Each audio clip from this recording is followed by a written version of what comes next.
Welcome, dear subscribers and curious listeners of my channel. Adapting Harry Potter to the big screen was a monumental task.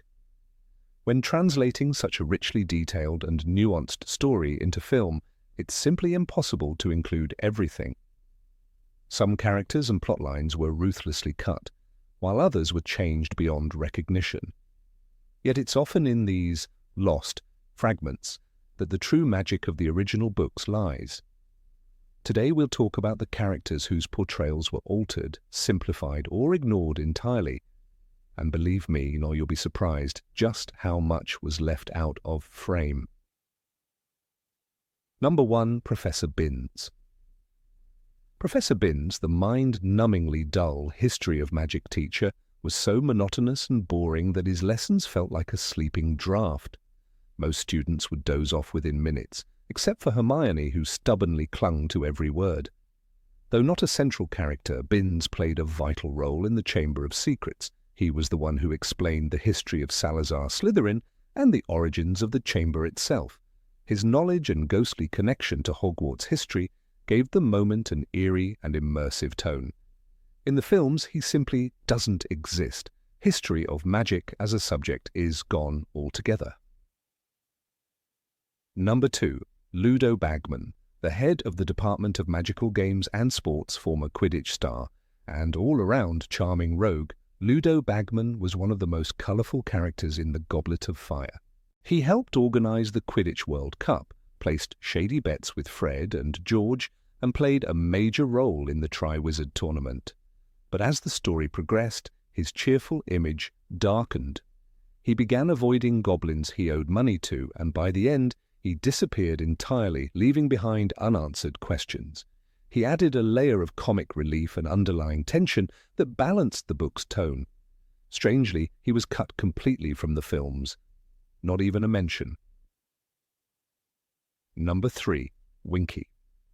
Winky the House Elf is a deeply emotional and tragic character who was completely ignored in the film adaptation. Unlike Dobby, who embraced his freedom with joy, Winky was loyal to her master, Barty Crouch Sr., and fell into depression after being dismissed. She didn't just symbolize injustice, her story inspired Hermione to create SPEW, the Society for the Promotion of Elfish Welfare. Winky also played a key role in unraveling the mystery of Barty Crouch Jr. in the Goblet of Fire. Removing her from the films weakened both the emotional complexity of the story and Hermione's arc as a compassionate activist. Number 4. Marietta Edgecomb. Marietta, a Ravenclaw student and Cho Chang's best friend, joined Dumbledore's army despite her doubts, but later betrayed the group under pressure.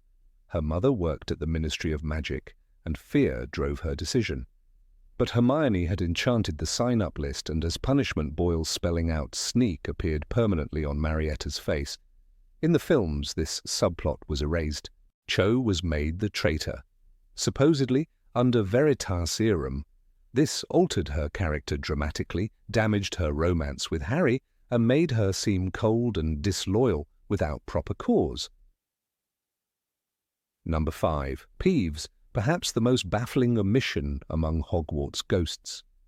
Peeves, the infamous poltergeist, never appeared on screen, even though scenes were filmed for the Philosopher's Stone, with Rick Mayall in the role, but later deleted. Mischievous, uncontrollable, and wonderfully chaotic, Peeves delighted in causing trouble, especially for caretaker Filch. But when Hogwarts was truly threatened, he surprisingly took the school's side. During Umbridge's reign, he waged war against her with McGonagall's approval. In the Battle of Hogwarts, he hurled heavy objects at Death Eaters. His absence from the films robbed the school of one of its most unpredictable and spirited protectors. Number 6. Charlie Weasley. One of Ron's older brothers, Charlie worked with dragons in Romania and was a true family hero. He was mentioned frequently in the books and was the one who came to take Norbert the dragon from Hagrid in the Philosopher's Stone. Charlie also fought in the final battle alongside his family. Despite this, he never appeared in the films, except as part of a group photo in The Prisoner of Azkaban. Leaving him out diminished the Weasley family dynamic on screen, and removed an important thread of bravery and warmth that ran through the books. Number 7, Andromeda and Ted Tonks. Andromeda Tonks was burned off the Black family tapestry for marrying a Muggle-born. She chose love over blood, and her family called it betrayal. Her sisters, Narcissa and Bellatrix, clung to purity and power. Andromeda walked away. She married Ted Tonks, a kind and clever wizard with no magical ancestry. Together they raised Nymphadora, wild hair, loud laugh, heart full of fire. In the final war, that fire was extinguished. Ted was hunted and killed by Death Eaters. Nymphadora died at Hogwarts. Andromeda was left with a baby and silence. In the book, Harry hears the news from Lupin. "My wife and I are both going back to fight," he says. "I'd rather die than live without her." They do. They leave their newborn son in the arms of a grieving grandmother. The tragedy is enormous. Ted Tonks was not a soldier. He was running, hiding, protecting his family. Andromeda didn't ask for war. She had already lost everything once. But she stepped up again, raising Teddy in the shadow of loss. Without her, there would be no one left to carry him through. The films erased them. Ted never speaks. Andromeda never appears. The legacy of rebellion within the Black family, the one who broke the cycle, is gone. Viewers saw Bellatrix's madness and Narcissa's fear, but not the sister who stood for love, not the woman who buried her husband, her daughter, and took in the child of the war. Without Andromeda, Teddy's survival becomes an accident. But in the books, it's a promise. That love, even in ashes, still holds. Number 8, Hepzibah Smith. Hepzibah Smith adored her treasures more than people. She lived alone, surrounded by velvet boxes and enchanted cabinets. When Tom Riddle, young and charming, visited her on behalf of Borgin and Berks, she welcomed him with a flirtatious smile and proud hands. "Look, Tom dear," she said, revealing 2 priceless relics, Helga Hufflepuff's cup and Salazar Slytherin's locket. She thought he was admiring her. He was admiring power. Days later, Hepzibah was dead, poisoned by Coco. Her house elf was blamed, but Dumbledore knew the truth. Tom killed her to take what he wanted. The memory Dumbledore retrieved was haunting. Hepzibah's round face beamed as she lifted the cup, completely unaware of the evil it would become. The locket shimmered in her hands, once a family heirloom, soon to be a Horcrux. That scene told us everything. Tom didn't just want immortality, he wanted history, lineage. He didn't just kill for survival, he killed for legacy. He was most interested in objects with a powerful magical history, Dumbledore explained to Harry, and Hepzibah's death was the clearest example of that obsession. The films never showed her. The cup appeared, the locket too, but not the old woman who paid for them with her life. Without Hepzibah, viewers missed the turning point when Tom Riddle stopped pretending to be human. Her murder wasn't just another death, it was a doorway, the moment charm gave way to cruelty, and by cutting her, the movies left that doorway closed, hiding the monster behind a beautiful boy's smile. Number 9, Augusta Longbottom. Augusta Longbottom wore a vulture hat and stared through people like they were glass. She was Neville's grandmother, but more than that, she was the legacy of his parents' courage. In the books, she raised Neville with iron expectations. "You're not your father," she once told him sharply. She meant it as a challenge. Neville grew up believing he disappointed her, that he wasn't strong enough, fast enough, magical enough. And yet, he kept trying. Every letter from Hogwarts came with a mixture of pride and fear. He didn't want to fail her. He didn't want to fail Frank and Alice. In the Deathly Hallows, when Hogwarts becomes a battlefield, Augusta Longbottom doesn't hide. She arrives armed, furious, and ready to fight beside her grandson. When Neville refuses to join the Death Eaters, the Carrows try to punish him, so Augusta goes on the run. She escapes capture and keeps fighting. In the end, she watches her grandson destroy the last Horcrux with Godric Gryffindor's sword. "That's my boy," she says. It's the first time he truly hears it, and it matters more than any applause. The films left her behind. There was no vulture hat, no judgmental glare, no moment of victory shared between a grandmother and her grandson. Without Augusta, Neville's growth looked sudden, but it wasn't. It was earned, quietly, through fear, failure, and finally, love. Her absence is one of the greatest missed chances to show that strength sometimes begins not in power, but in the pressure to live up to a name. Number 10. Frank and Alice Longbottom. Neville Longbottom never talked about his parents, not until the day Harry, Ron, and Hermione walked into the Janus Thicky ward at St. Mungo's Hospital. It was Christmas. Light flickered over the beds, and there, sitting quietly, were Frank and Alice Longbottom. Their eyes were wide, unfocused. They didn't recognize their son. Alice handed Neville a gum wrapper, crumpled, meaningless to anyone else, but Neville took it with trembling hands and tucked it into his pocket. "She does that," he whispered, "every time." It was a moment that cracked something open in Harry and in every reader. Frank and Alice were war heroes, Aurors who stood with the Order of the Phoenix. When Voldemort fell, Bellatrix Lestrange and 3 other Death Eaters tortured them for information. They used the Cruciatus Curse until their minds shattered. In the books, Dumbledore calls it one of the most horrific crimes of the First War. In the films, their names are barely mentioned, their story is erased, their suffering reduced to a line in a sentence. The audience never sees what Neville sees every holiday, the price that was paid. The scene in the hospital was never filmed. No gum wrapper, no shaking hands, no glimpse of the boy who visits his parents and leaves with tears he refuses to show. Without it, Neville's bravery seems born from books and training, but in truth, it came from pain. He had no father to train him, no mother to hold him, only a past so heavy it nearly broke him. And still he fought. Still he stood. The movies gave us the heroic Neville, sword in hand, slaying Nagini, but they took from us the wounded child who rose from silence, not applause. They gave us a warrior, but not the reason why he fought. Frank and Alice Longbottom were not background characters. They were the silent ghosts that shaped their son, and without them the cost of Voldemort's war feels just a little less real.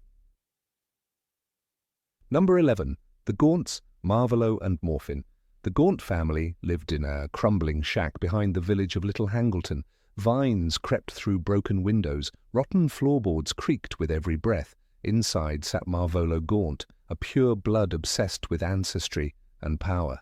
He clutched a blackened ring like a relic and barked in Parseltongue. Proud to be descended from Salazar Slytherin, he sneered. But pride was all he had left. His daughter Merope was silent, hunched in fear. His son Morphin cackled in corners, hexing muggles for fun. This wasn't a family, it was rot in human form. In The Half-Blood Prince, Dumbledore shows Harry the memory of Marvolo attacking a ministry official. The old man screamed, "My daughter deserves better than a filthy muggle!" while Morphin giggled, jabbing his wand at Tom Riddle Sr. These memories were not just history lessons. They were the roots of Voldemort's hate. This was where the monster was born, not in a castle, but in a hovel where cruelty was tradition. The ring Marvolo wore, passed down from Slytherin, became a Horcrux. Voldemort's legacy of blood began in that shack, with that ring. The films erased them. The entire Gaunt family was reduced to a whisper. The ring appeared without explanation. The memory of Merope's suffering, of Morphin's curse, of Marvolo's madness, all gone. Viewers never saw the house, never heard the madness in their voices, never felt the chill of inherited violence. Without the Gaunts, Voldemort's story became simpler, neater. But it was never meant to be clean, it was meant to be disturbing. Because evil doesn't appear fully formed, it grows from fear, from control, from years of taught hatred. Tom Riddle didn't become Lord Voldemort just because he was abandoned. He came from a line that believed power was birthright, that love was weakness. The Gaunts weren't just background, they were prophecy. And by removing them, the films silenced the very warning the books tried to scream. Number 12, Eileen and Tobias Snape. Severus. Snape grew up in a house where silence was safer than speaking. His mother, Eileen Prince, was a witch from a proud, pure bloodline. His father, Tobias Snape, was a muggle who hated magic and hated the people who used it even more. Snape was not the product of love, Dumbledore once said quietly. And it showed. The books gave us glimpses of a boy watching his parents scream through locked doors, a boy who found more comfort in dusty spellbooks than in his own home.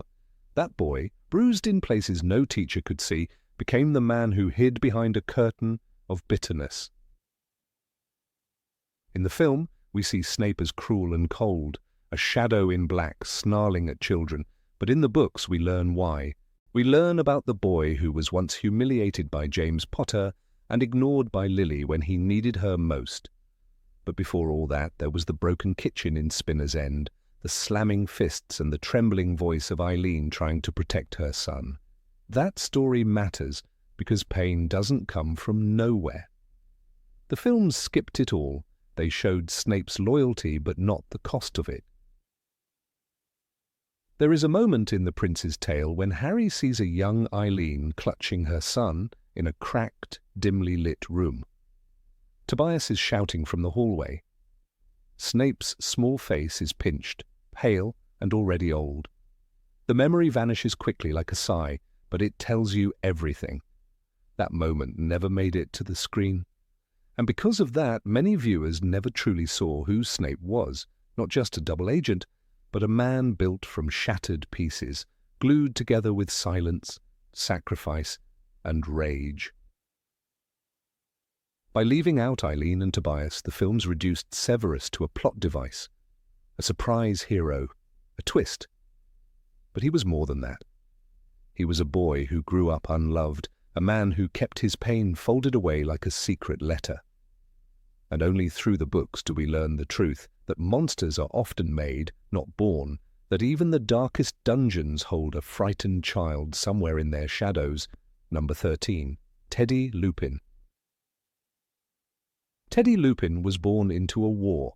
His mother, Nymphadora Tonks, laughed through danger. His father, Remus Lupin, carried the weight of a curse and a cause. And yet, just before the final battle for Hogwarts, they brought a child into the world, a boy with bright hair that changed colour with his mood. Tonks is going to have a baby, Lupin had whispered, his voice trembling. But before Teddy could ever say the word Dad, both his parents were gone. Killed during the Battle of Hogwarts. Left behind was a baby swaddled in grief and wrapped in hope. In the book's epilogue, 19 years later, Teddy is no longer a child. He's a teenager leaning against the window of the Hogwarts Express, kissing Victoire Weasley goodbye. James Potter yells, "Teddy's snogging her! Our Teddy!" And Harry, standing beside his own children, smiles. He's Teddy's godfather, and more than that, he's the only true family the boy ever knew. That moment was J.K. Rowling's quiet answer to the darkness. That love, however broken, always finds a way to continue. None of this made it into the films. No kiss at the train station, no mention of Teddy's name. The entire legacy of Lupin and Tonks ended in a brief shot of their still bodies among the fallen. The boy they died to protect was erased. There was no sense of the world moving on, no torch passed to the next generation. The movies closed the curtain on the war, but they forgot to open a window for what came after. It matters because Teddy was never just a footnote. He was the symbol of everything Harry fought for. A future. A child born in wartime, raised in peace. The son of a werewolf and a metamorphmagus who became part of the Potter family without needing a name in the credits. In skipping him, the films lost more than a character. They lost the final, quiet heartbeat of the story. Number 14, Phineas Nigellus Black. In the dim quiet of the headmaster's office, Among whirring silver instruments and ancient tomes, one portrait stood apart from the rest. Not for its beauty or regality, but for the sour expression and raised brow that never seemed to soften. Phineas Nigellus Black, the least popular headmaster in the history of Hogwarts, had never been one for pleasantries. He was sarcastic, aloof, and gloriously proud, a man with a sharp tongue and a sharper mind. Though long dead, his influence lingered like smoke through the corridors of magic, captured forever in the oil paint of a magical portrait. He spoke sparingly unless provoked, and when he did, it was always with a sneer. Yet despite his derision, Phineas played a crucial, even heroic role in Harry Potter's journey, a role so understated in the films that it vanished entirely. Phineas was no ordinary portrait. In J.K. Rowling's books, portraits of former headmasters were not mere decorations. They retained elements of their subjects' memories, personalities, and wit. This made Phineas invaluable. He alone had portraits hanging both in Dumbledore's office and at 12 Grimmauld Place, the ancestral home of the Black family. This rare connection allowed him to traverse between two of the most important locations in the wizarding world, bearing messages and observing events that changed the course of the war. In the Order of the Phoenix, it is Phineas who first delivers word of Arthur Weasley's attack to the laddie. Order. He does so not out of affection or duty, but because Dumbledore commands it, and perhaps somewhere beneath the layers of disdain, because a sliver of pride lingered in being useful to great men. This man, or rather this portrait, provided crucial help when Harry and Hermione were lost in the wilderness during their search for Horcruxes. In Harry Potter and the Deathly Hallows, it is Phineas who unwittingly reveals to Severus Snape that the two teenagers are in the Forest of Dean after overhearing Hermione mention it. This leads Snape to send the Sword of Gryffindor to them, a turning point in the story, as the sword is the only weapon capable of destroying Horcruxes. Without this moment of eavesdropping, Harry may never have gained the tool he needed to defeat Voldemort. Phineas's involvement is subtle, perhaps even accidental, but pivotal nonetheless. He never appears on the screen, not even as a painted figure on the wall. His role is split, dispersed, and diminished. What the audience receives is a whisper of what could have been a commanding presence. His disdain for Gryffindors is legendary.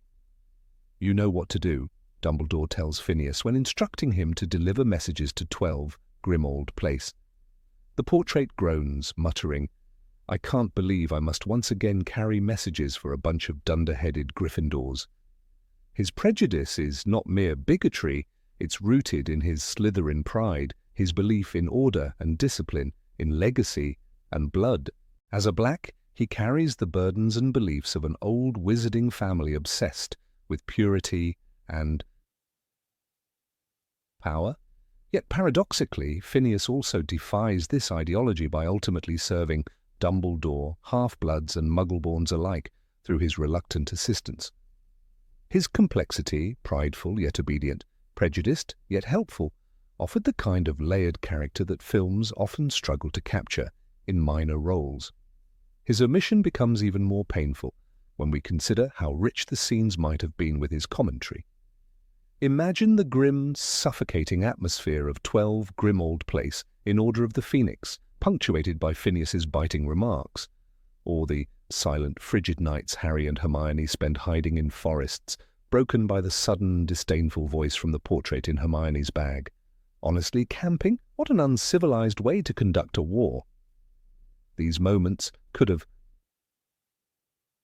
brought levity and tension simultaneously, all while providing exposition with wit. The films often relied on heavy dialogue and exposition from major characters. Phineas could have served as a bridge, a Greek chorus of sorts, mocking and informing at once. His absence also weakened the portrayal of the Black family's legacy. In the books, the house at 12 Grimmauld Place breathes with memories, walls lined with history, arrogance, madness, and sorrow. Phineas's portrait is part of that tapestry, a living echo of Sirius's family, a reminder of what Sirius fled and what he still carried within him. Sirius hates Phineas, calling him a coward, and Phineas regards Sirius as a disgrace. Their exchanges are sharp, wounded, and rich with subtext. This animosity reflects the larger conflict between tradition and rebellion that defines the Black family's story. The films offered only a surface-level glance at this tension. With Phineas present, it might have been a burning undercurrent. Even Dumbledore's own authority feels more grounded through his interaction with Phineas. The headmaster does not merely command the room, he negotiates with it. In several instances, he instructs the portraits around him to perform tasks or gather information. Phineas, ever skeptical, challenges Dumbledore's decisions, making Dumbledore's leadership more dynamic. It is one thing to command loyalty from devoted staff, it is another to earn obedience from a sneering dead Slytherin who despises your values. Dumbledore's ability to work with Phineas, to coax him into cooperation, shows his subtle power. The films, in removing this, lost yet another opportunity to portray Dumbledore as a master of influence, not just of magic. Phineas also serves as a link to magical portraiture itself, a concept fascinating and deeply underutilized in the movies. These are not simple paintings, they are quasi-conscious fragments, preserved echoes of identity. Phineas embodies the intersection of memory and presence. His ability to travel, speak, spy, and react gives readers a deeper sense of how magic preserves the past in functional living ways. It is through Phineas that we understand that paintings in the wizarding world are not inert. They are actors on the stage of the magical present. Removing him from the films turned these powerful magical artifacts into simple, set pieces. Number 15. Astoria Greengrass. In the final scene of Harry Potter and the Deathly Hallows, as the steam from the Hogwarts Express cloaked the platform and familiar faces emerged, older but gentler, readers encountered a brief but important new figure, Astoria Greengrass. Though her name appears only once in the epilogue, as Draco Malfoy gently says goodbye to his son Scorpius, that single moment revealed a seismic shift in his life. In the films, however, this shift was completely omitted.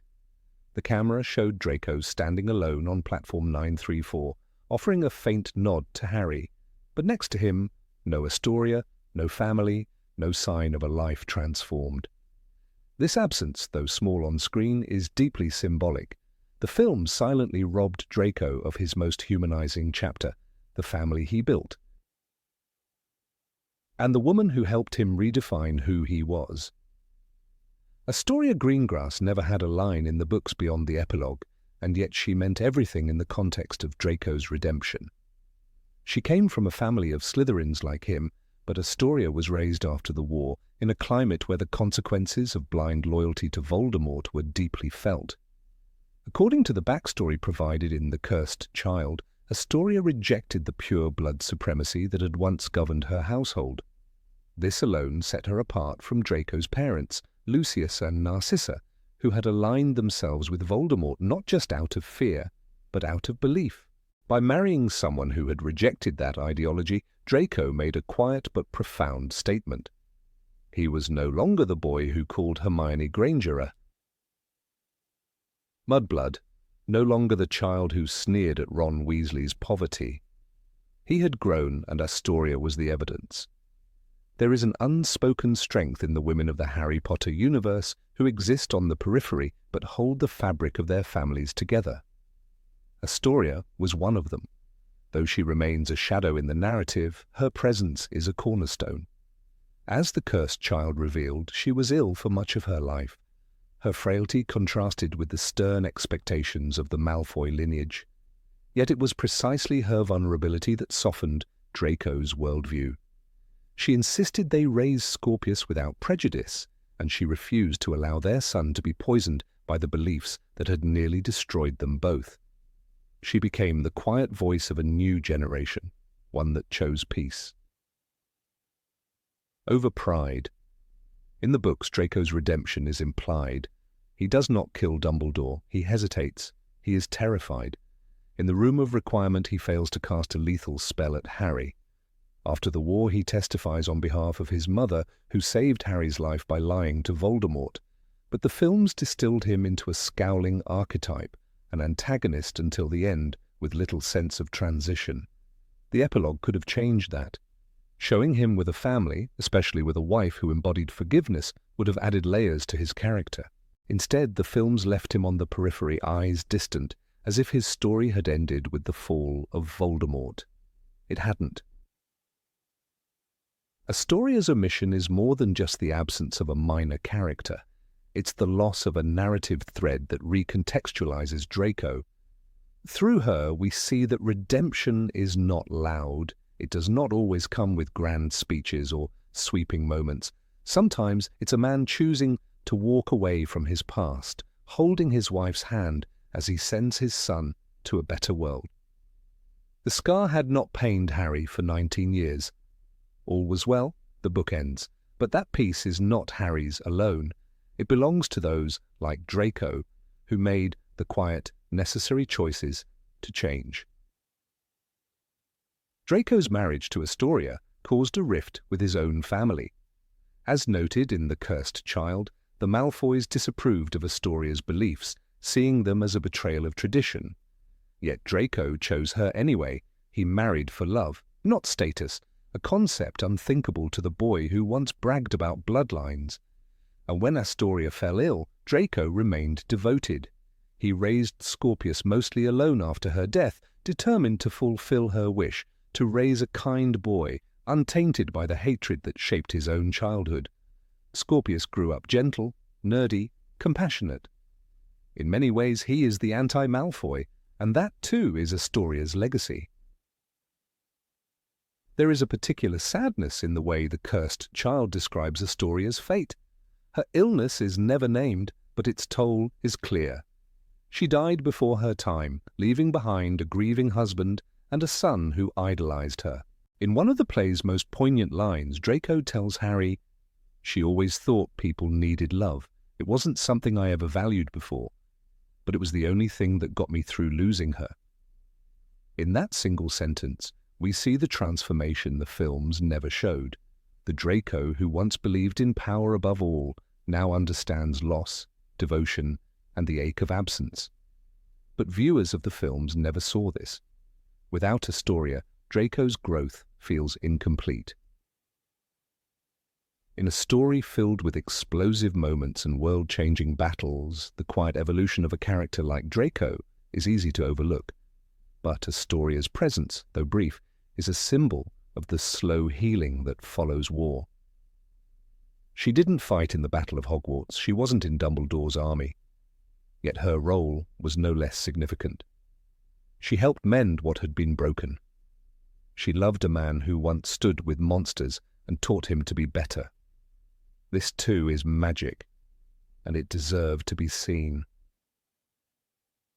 The absence of Astoria in the films also denied viewers the chance to see what Slytherin could become. For much of the series, Slytherins were typecast as villains.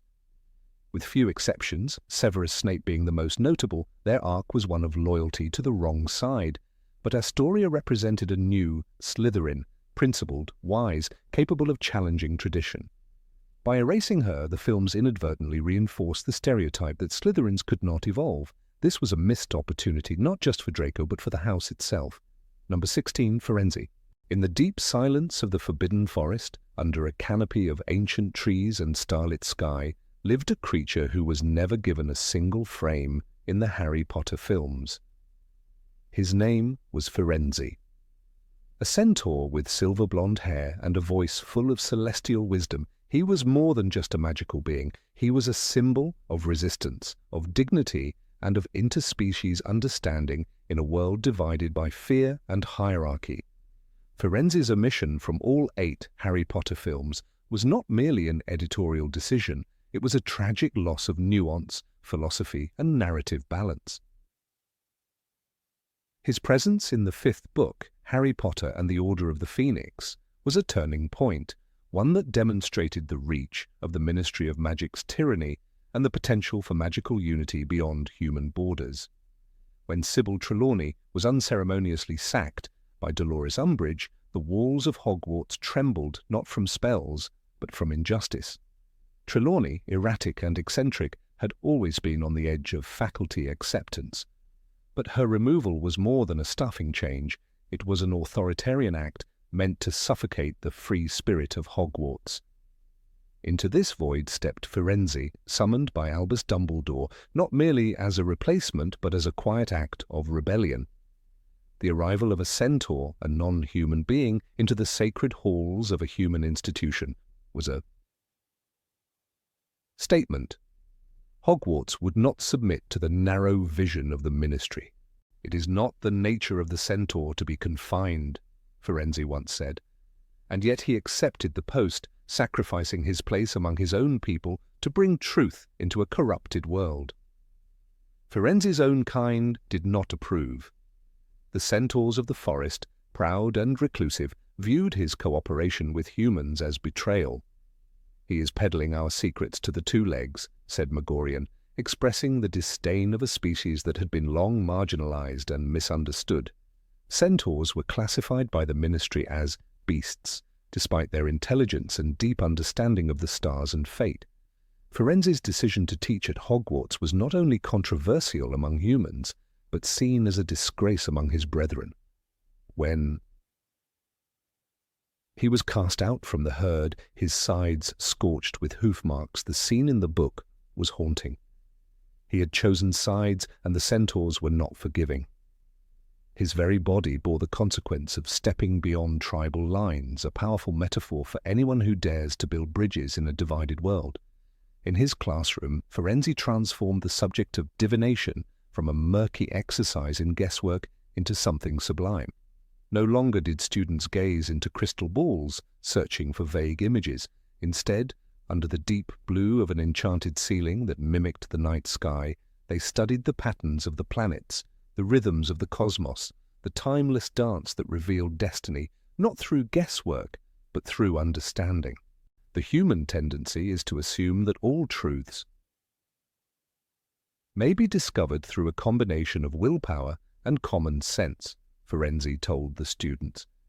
But the movements of the heavens are beyond our control. He brought to divination a gravity that Sybil Trelawney's dramatics had often obscured. But Firenze's lessons were more than academic. They were philosophical awakenings.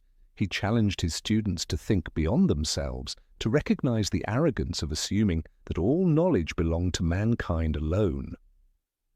Hermione Granger, always skeptical of divination, found herself unnerved by Firenze's serenity and conviction. He introduced an entirely different cosmology, one rooted in patience, observation, and humility. Where Trelawney promised fame or doom in every tea leaf, Firenze offered quiet truths that unfolded only in time. "The future was written in the stars," he said, "but it was not for humans to change. The stars did not obey ambition." Firenze's very presence in Hogwarts brought attention to the rigid lines drawn by the wizarding world. The ministry's classification of centaurs, house elves, goblins, and giants as lesser beings was a system of magical apartheid. While Dumbledore fought political battles at the top, Firenze was fighting a more subtle war in the classroom. He embodied an idea that was dangerous to those in power, that truth, wisdom, and dignity were not the sole property of wizards. His legs were those of a beast, but his mind saw further than many humans. The books asked the reader to consider who truly possessed humanity and why society had built its hierarchies the way it had. Dolores Umbridge despised Firenze with a venom she reserved for all that she could not control. In the book, her disgust was palpable, a centaur teaching students, a beast within the walls of the school. For Umbridge, it was an outrage. She saw only bloodlines and species, not hearts and minds. Her hatred of magical creatures ran deep. She refused to accept that Firenze was a teacher, refused to speak to him directly, and constantly undermined his legitimacy. But Firenze, graceful even in isolation, endured her scorn. His silent resistance was more eloquent than any speech. His absence from the films robbed the visual narrative of its richest non-human character. In a story so deeply tied to questions of justice, unity, and resistance, his exclusion felt jarring. While house elves like Dobby were given screen time and goblins played roles in Gringotts and beyond, the centaurs remained confined to the shadows, their forest-bound mystique reduced to a few silent appearances. The audience never got to see the star-lit classroom, never heard Firenze's celestial lectures, never saw the quiet dignity with which he bore his exile. The magic of the Harry Potter universe is not just in wands and spells, but in the complexity of its creatures. Removing Firenze stripped away an entire layer of meaning. Number 17, Ola Quirk.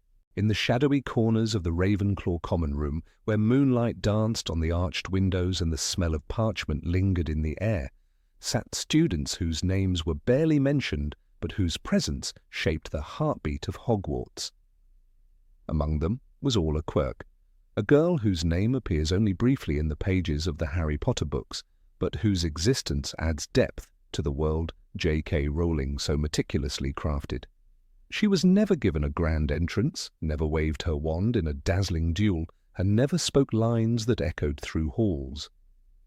Yet Ola Quirk was part of the living, breathing organism that was Hogwarts' School of Witchcraft and Wizardry. Ola was sorted into Ravenclaw, a house known for its intellect, wit, and sharp perception. In Harry Potter and the Goblet of Fire, her name appears in the scene where Harry watches the sorting ceremony from the Great Hall. Ola Quirk, a girl with long red braids, became a Ravenclaw, the book reads simply.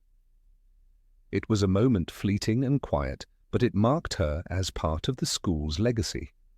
While the spotlight illuminated the likes of Harry, Hermione, and Ron, Ola was among those who sat quietly in the back, eyes wide with wonder, a first year with dreams and fears like any other. Her story is not one of epic battles or legendary spells. It is the story of a girl living inside a castle where staircases moved and ghosts gave lectures, where history was not just read but walked among them. Ola was there when the Goblet of Fire flared with blue flames. She attended the Yule Ball perhaps as a quiet observer, watching her more outgoing peers whirl in enchanted robes under floating icicles. She was not featured in that scene in the films. There, the camera lingered on Cho Chang, Padma Patil, and Fleur Delacour. But in the book, girls like Ola were implied in the tapestry of giggles, gowns, and glittering lights. Her presence surfaces again during one of Peeves's many outbursts when chaos dripped through the school like enchanted ink. In Order of the Phoenix, when the Weasley twins orchestrate their brilliant rebellion, Peeves launches into mayhem. Ola Quirk becomes one of his targets, not with cruelty, but with mischievous glee. A water balloon to the head, a flying inkpot narrowly missing her bag, or perhaps a portrait yelling insults in her direction. These moments, while minor, reminded readers that every student, not just the Golden Trio, lived through the madness of Hogwarts. Her name appearing in these moments confirms that she, too, had a story. When Dolores Umbridge descended upon the school with her pink cardigans and iron rule, the walls of Hogwarts tightened like a noose. Fear replaced curiosity. Even Ravenclaws, typically more aloof, felt the tension. But Ola, though not mentioned explicitly as a rebel, stood on the side of the school. She was among the many who silently resisted. The DA meetings, held in secret rooms and behind enchanted doors, weren't limited to Gryffindors and Hufflepuffs. Ravenclaws attended too. Luna Lovegood became the obvious face of their house's resistance, but Ola was likely among the crowd, listening, learning, and quietly choosing her side. Her omission from the films is not an error of continuity, but a choice that trims away the quiet background music of Hogwarts. In the books, characters like Ola gave the school its layers. The films, focused on pacing and plot, understandably cut names and merged roles. But in doing so, they lost something precious. The world on screen felt smaller, the castle less alive. Without Ola, there's one less chair occupied in the common room, one less student giggling in the corridors, one less pair of eyes watching Dumbledore with reverence. Hogwarts was never just about the chosen one. It was about thousands of students coming of age in a place where portraits snored and staircases flirted with danger. Ola represents the students who did not save the world, but who lived in it, students who took exams, faced boggarts, and dared to ask riddles at the entrance of their dormitories. Her house, Ravenclaw, is known for the value it places on individuality. Ola, in her brief appearances, embodies that quiet uniqueness. She did not need to shout to be heard by readers who knew how to listen. Some fans imagine Ola as an artist. Perhaps she sketched dragons in the margins of her arithmancy notes or painted star charts late at night while other girls slept. She might have exchanged letters with cousins in Beauxbatons or written poetry about the Black Lake's shifting moods. Perhaps her talents never made it to the front lines, but that didn't make them less magical. Ola's magic was subtle, personal, creative, unassuming. She was the kind of student who knew the names of every ghost and understood the logic behind the trickiest riddle posed by the eagle knocker of Ravenclaw Tower.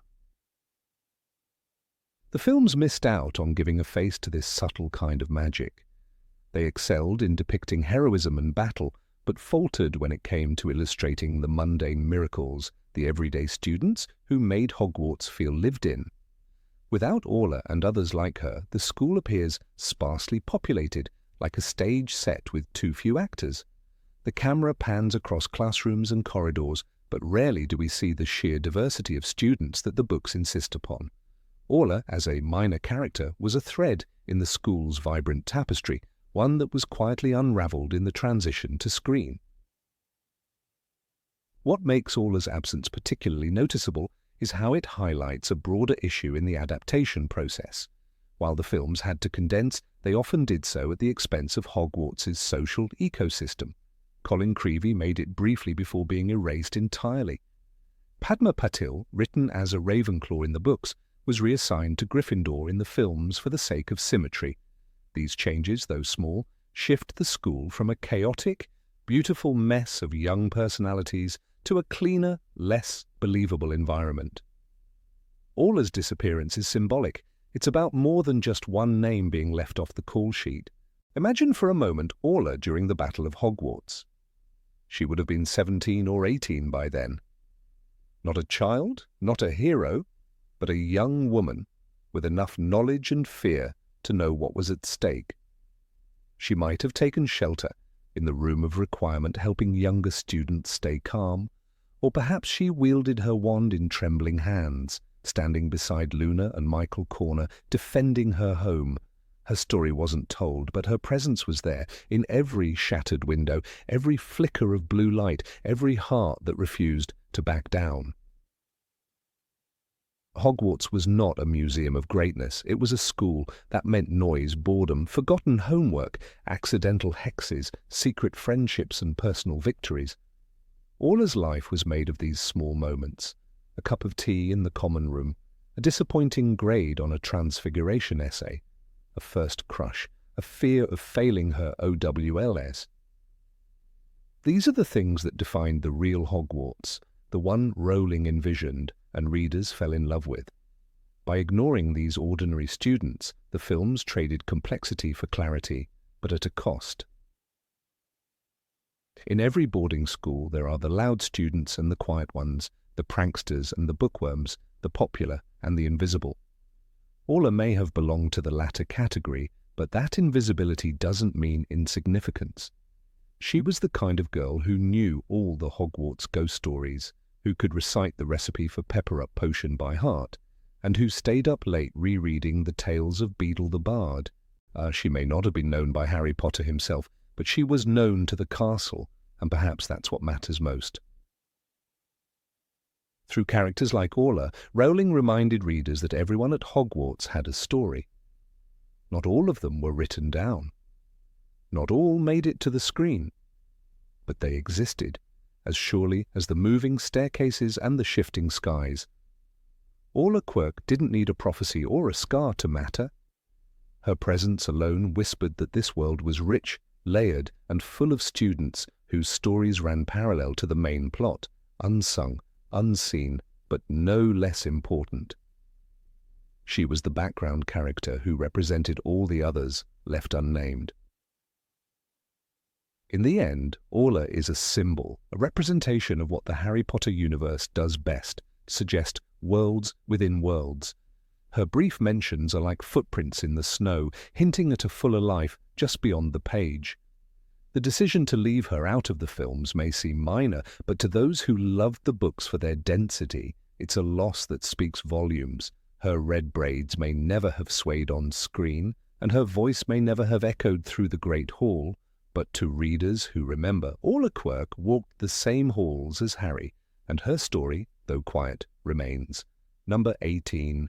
Emily Pringle. Emily Pringle never walked across the Great Hall under the Sorting Hat. She never cast a single spell on screen, nor did she cheer beside Cedric Diggory in the Quidditch stands, or sit beside Hannah Abbott in herbology. And yet her name exists, etched into the hidden tapestry of the Harry Potter universe, not in the core novels or blockbuster films, but in the forgotten corners, wizarding trading cards, collectors' guidebooks, and supplemental lore. A Hufflepuff by Sorting and Soul, Emily is one of those students whose presence was not deemed worthy of a camera lens, but who, like many uncelebrated faces in real-life schools, made Hogwarts feel lived in, layered, and real. In the cinematic retelling of Harry Potter's years at Hogwarts, the story narrowed itself to the rivalry between Gryffindor and Slytherin. Every triumph, betrayal, and spell duel danced between those two houses. Ravenclaw and Hufflepuff became mere set pieces, their identities reduced to a handful of supporting characters. And yet Emily Pringle reminds us that Hufflepuff had its own hidden stars, students who didn't fight dark wizards on battlefields, but who stitched the very culture of the school into something worthy of calling magical. In Emily's case, her strength was not in drama or dueling, but in diligence, community, and curiosity. She was described as having a natural gift for potions, a rarity even within her own house. Slughorn's Slug Club may have overlooked her, favouring flashier names like Blaise Zabini or Cormac McLagan, but in the quiet corners of the dungeons, Emily was known among classmates for perfecting complex brews with astonishing consistency. A footnote in the trading card set mentioned that Professor Snape had once given her the rare praise of being methodical and precise, unlike most of your peers. While others flinched under his scowl, Emily thrived in the silence, where the language of ingredients spoke louder than house allegiances. Her fascination with magical creatures was more than a hobby. While not officially enrolled in care of magical creatures in her 5th year, she spent hours assisting Professor Grubbly Plank during elective studies, even nursing a wounded Bowtruckle back to health. She seemed to understand creatures better than people, one description reads, not because she avoided others, but because she listened deeply, something both beast and boy rarely received in equal measure. In a school full of loud personalities and warring destinies, Emily was a thread of empathy holding the fabric together. Her name does not appear in any dueling clubs or tournament rosters, but she helped organize inter-house study groups and was instrumental in decorating Hufflepuff's common room for the winter holidays. The details are small, a garland of enchanted ivy, self-flickering lanterns, caramel-topped cauldrons for cocoa. But they matter. They matter because Hogwarts was more than danger and destiny. It was late-night chats, laughter in corridors, quiet kindness passed between peers. In that way, Emily embodied the values Helga Hufflepuff prized: loyalty, patience, and a fair chance for all. There is an entry in one of the Hogwarts and In-Depth Look supplemental booklets that briefly names her among the students who volunteered to help Professor Sprout after the Mandrake Harvest in her 6th year. While the heroes of the Second Wizarding War trained with Dumbledore's army and plotted against Umbridge, Emily was digging through dirt with gloved hands, replanting roots, pruning leaves, and ensuring the magical herbs needed for future healing potions would thrive. She didn't wield a wand in a final battle, but she made sure others could stand to fight. It's a quiet rebellion against the cinematic bias that rendered so many like her invisible. The films distilled Hogwarts into a battleground for prophecy and bloodlines, choosing not to show us the soft rebellion of care and community.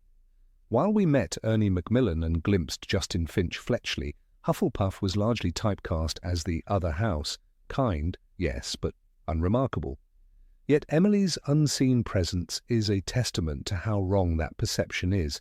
She was remarkable not because she was extraordinary, but because she made ordinary life at Hogwarts vibrant and vital. When Cedric Diggory died in the graveyard during the Triwizard Tournament, grief gripped his house like a frost.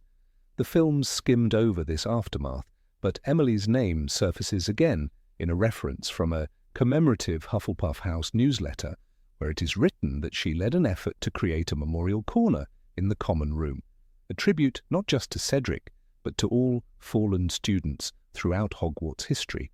She collected stories, lit candles, wrote to grieving families, and held space for silence. Her acts did not bring glory, they brought solace. In a real school, you do not know every name, but you feel the presence of people like Emily. They are the ones who clean up after events no one remembers planning. They sit beside new students at meals and help lost first years find their way back from the dungeons. Their stories aren't printed on front pages or etched into statues, but without them the structure collapses. In the wizarding world, these students are the quiet architects of community, and their absence on film leaves Hogwarts feeling colder, more myth than memory. The inclusion of such characters, even as background presences, lends richness to the world. The books understood this instinctively.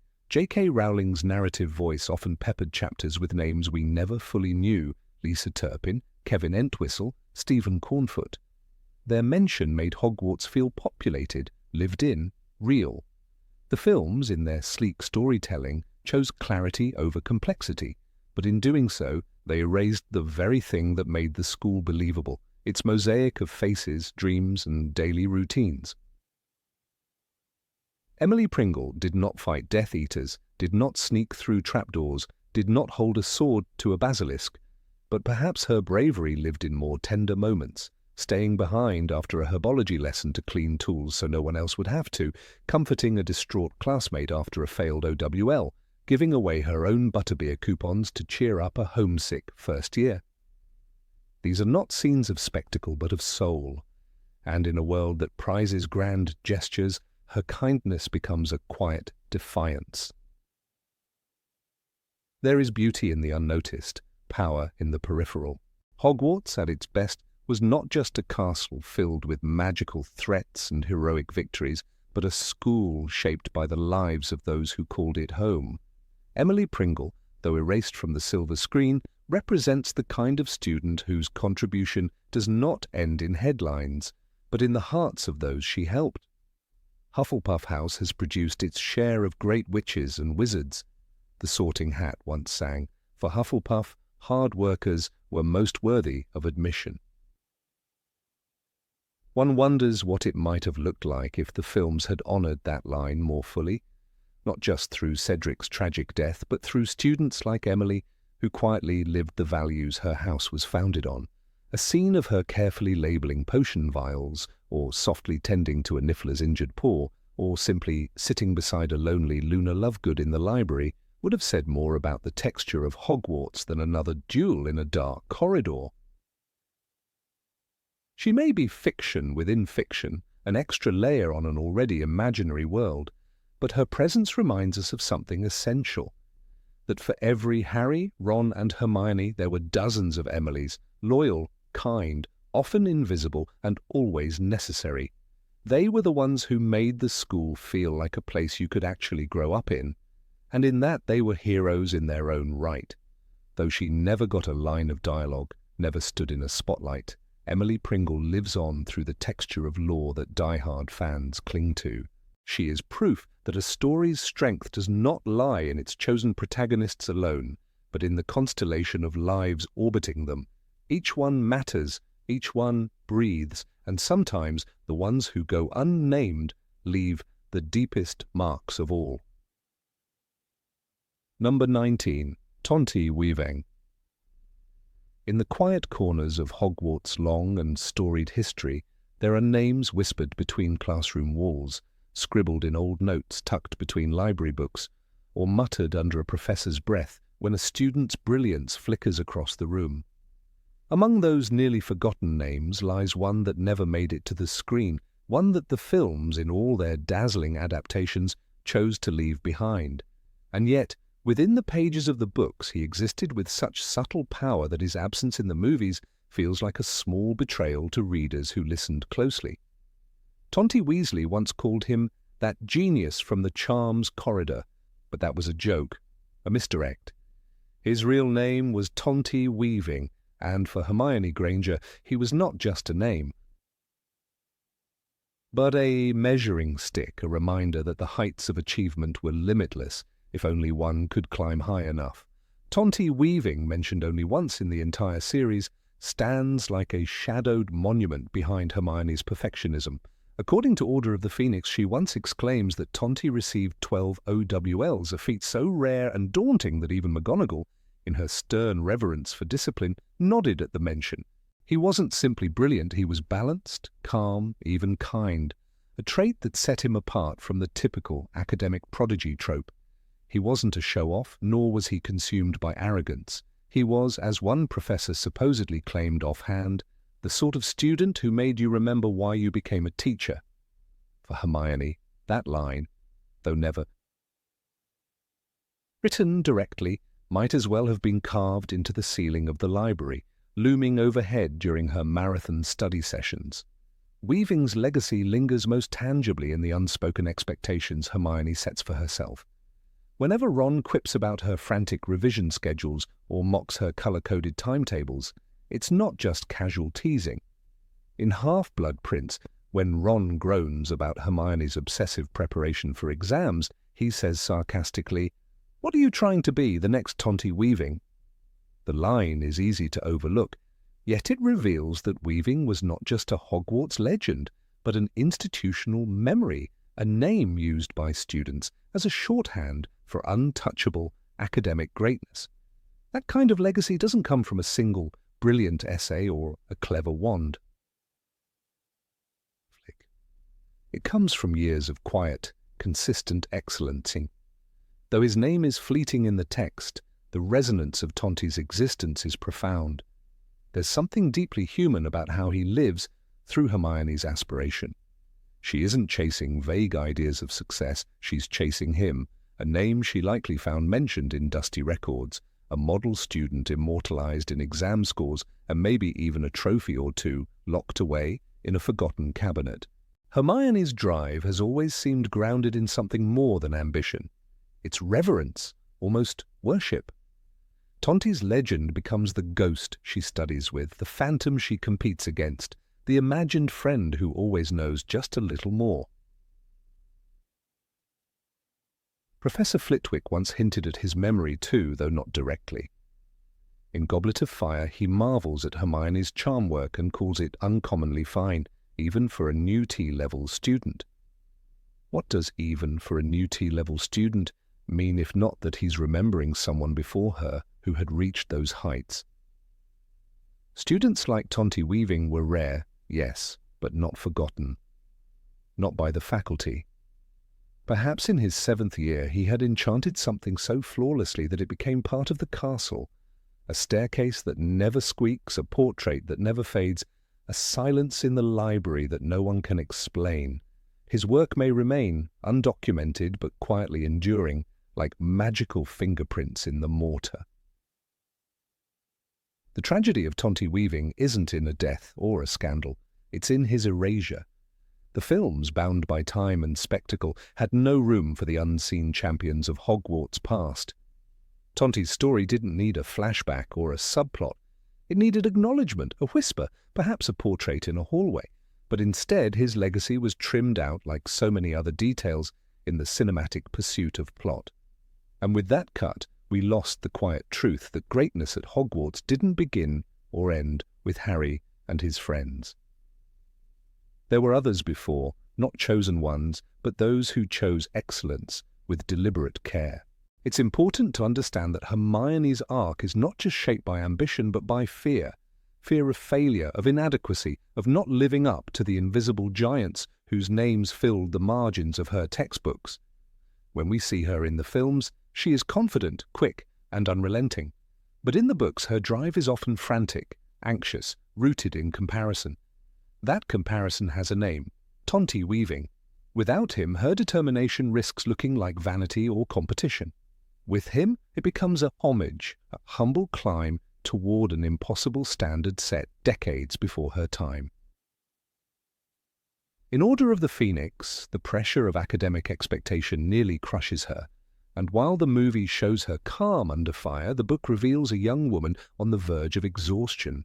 Tonti's example, however inspiring, also becomes a weight. To be like him is to never fail. To be like him is to rise above fear.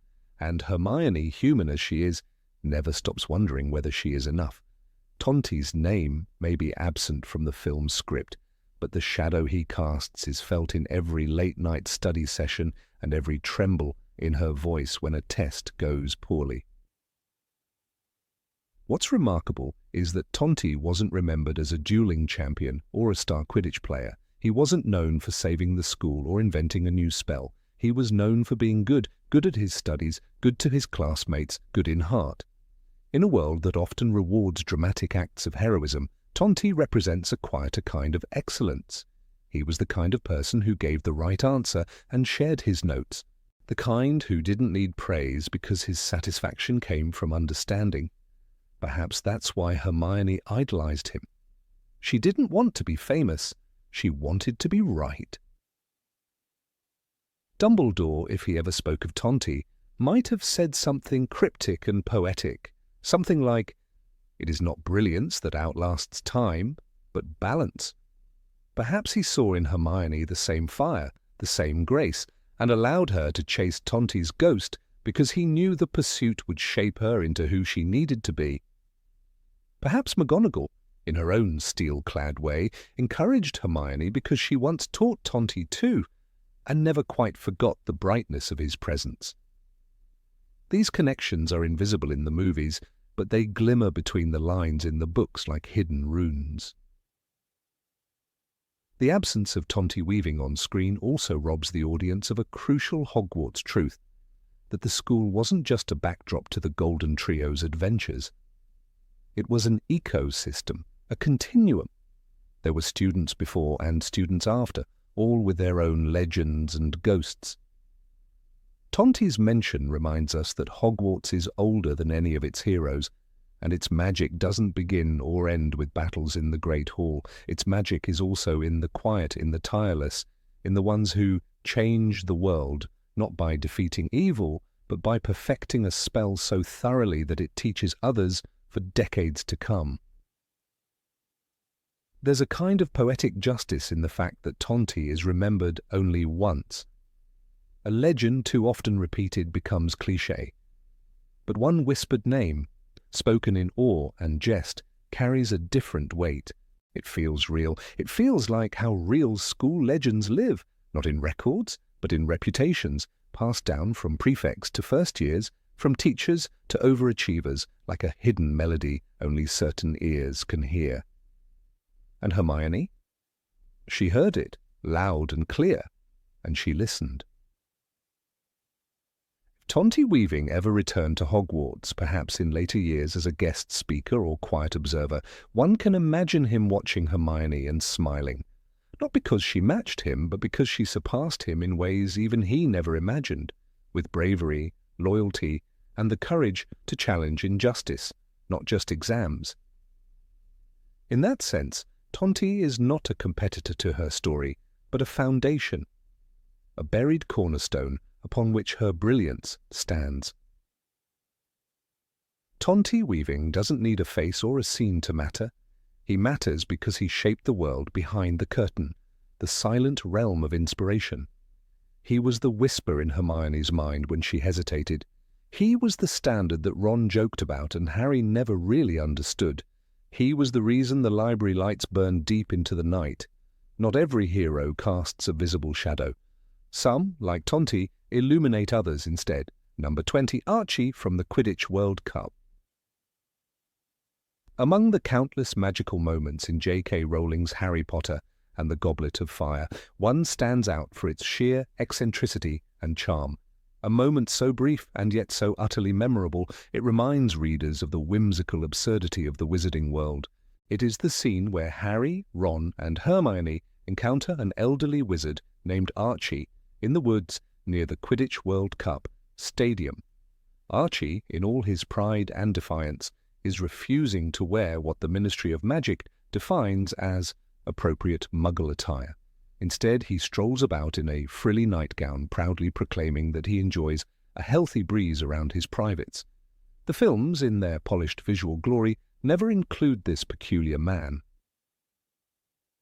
In choosing to omit Archie, they also omit something more vital: the authenticity of wizarding oddity that lives and breathes in the details of Rowling's world. This wasn't just a throwaway scene, it served a purpose. It revealed how profoundly disconnected the magical community could be from the non-magical world. Archie wasn't trying to cause trouble, he simply didn't understand, or refused to understand, the fuss around Muggle fashion. Wizards like him saw no reason to conform to illogical rules, especially when those rules forced them into stiff trousers and buttoned collars. The scene offered comic relief, yes, but also painted the reality of how deep the cultural gap truly ran between Muggles and wizards. In a few lines, Rowling managed to show not only whimsy, but a rich, socio-magical commentary hidden beneath the absurd. Archie's character doesn't return, and he doesn't need to. He exists purely in that single moment, but his presence enriches the entire scene. Readers remember him not because of a complicated backstory or any major plot involvement, but because he feels real in the way that Rowling's side characters so often do. He has an opinion, a personality, and an unapologetic confidence in his choices. "I like a healthy breeze round my privates, thanks," he says cheerfully, as ministry officials try to coax him into trousers. This line, comical in its delivery, carries with it the echo of wizarding independence. Archie is a snapshot of a world that isn't trying to impress or explain itself to outsiders.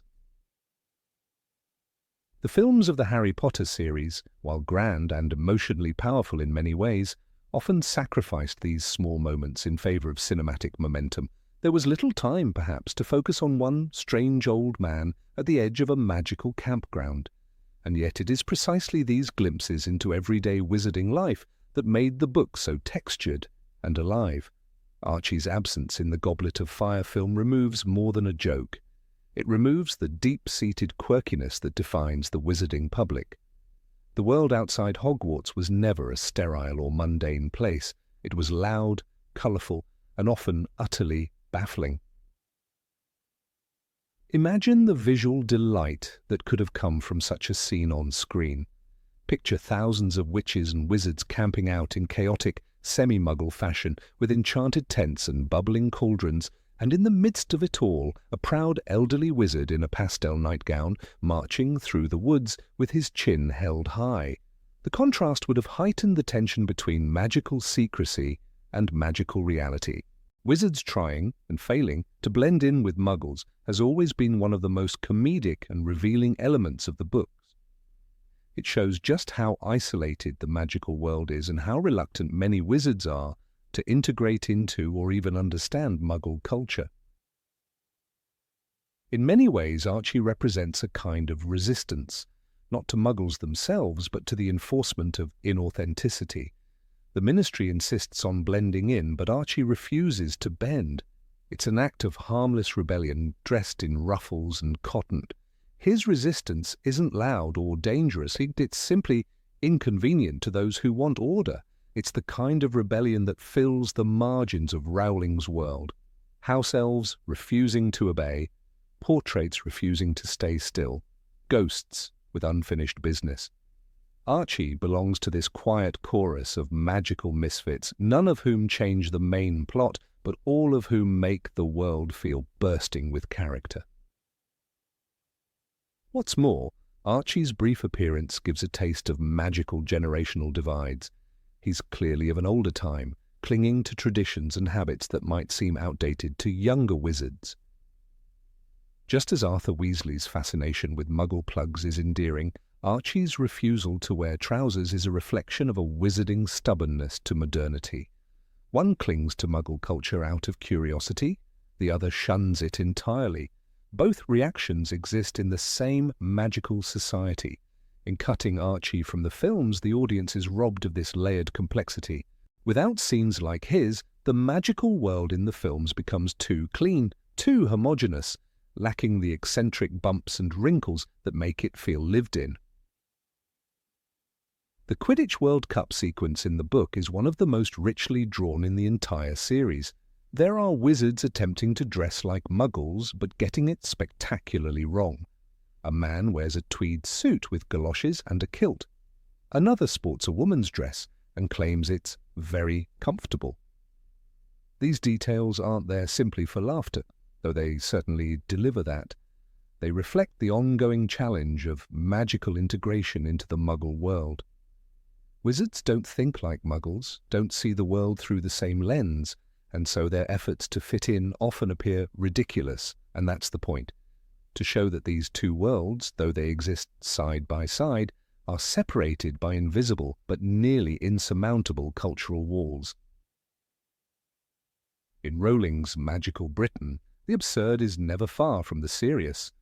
A character like Archie appears absurd on the surface, but he also tells a deeper truth about identity and nonconformity.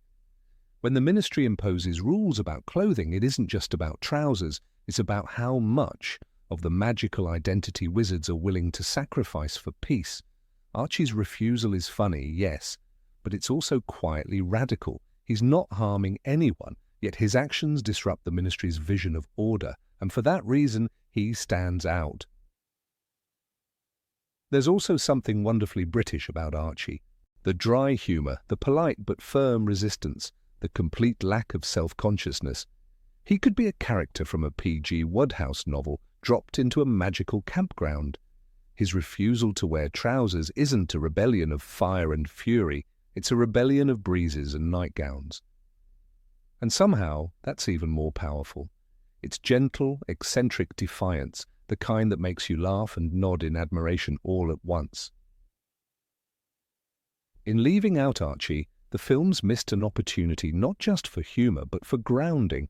For a brief moment he pulls us out of the high-stakes world of Death Eaters and Triwizard tournaments, and into the strange, delightful heart of magical life. He reminds us that not every wizard is a hero or villain. Some are just old men in nightgowns enjoying the breeze and refusing to play by rules they never agreed to. This was the brilliance of Rowling's writing, her ability to populate her world not just with main characters but with characters who might only appear once and still linger in the reader's mind for years. Archie is one of those rare figures. He doesn't fly a broom, cast a spell, or fight a dragon. He walks, proudly, in the wrong clothes. And somehow that small action feels larger than life. Even now, decades after the book's release, fans remember Archie. He's become something of a cult favourite, a symbol of the magic between the lines. His quote is passed around social media, often accompanied by fan art or nostalgic commentary about how the films should have kept this scene. And they should have. Because without Archie, we miss part of what made the book so uniquely enchanting, the unpredictable souls that make up the wizarding world.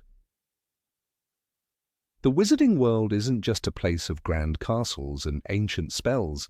It's a place of oddballs, of wizards who talk to cats, who collect plugs, who wear nightgowns to public events.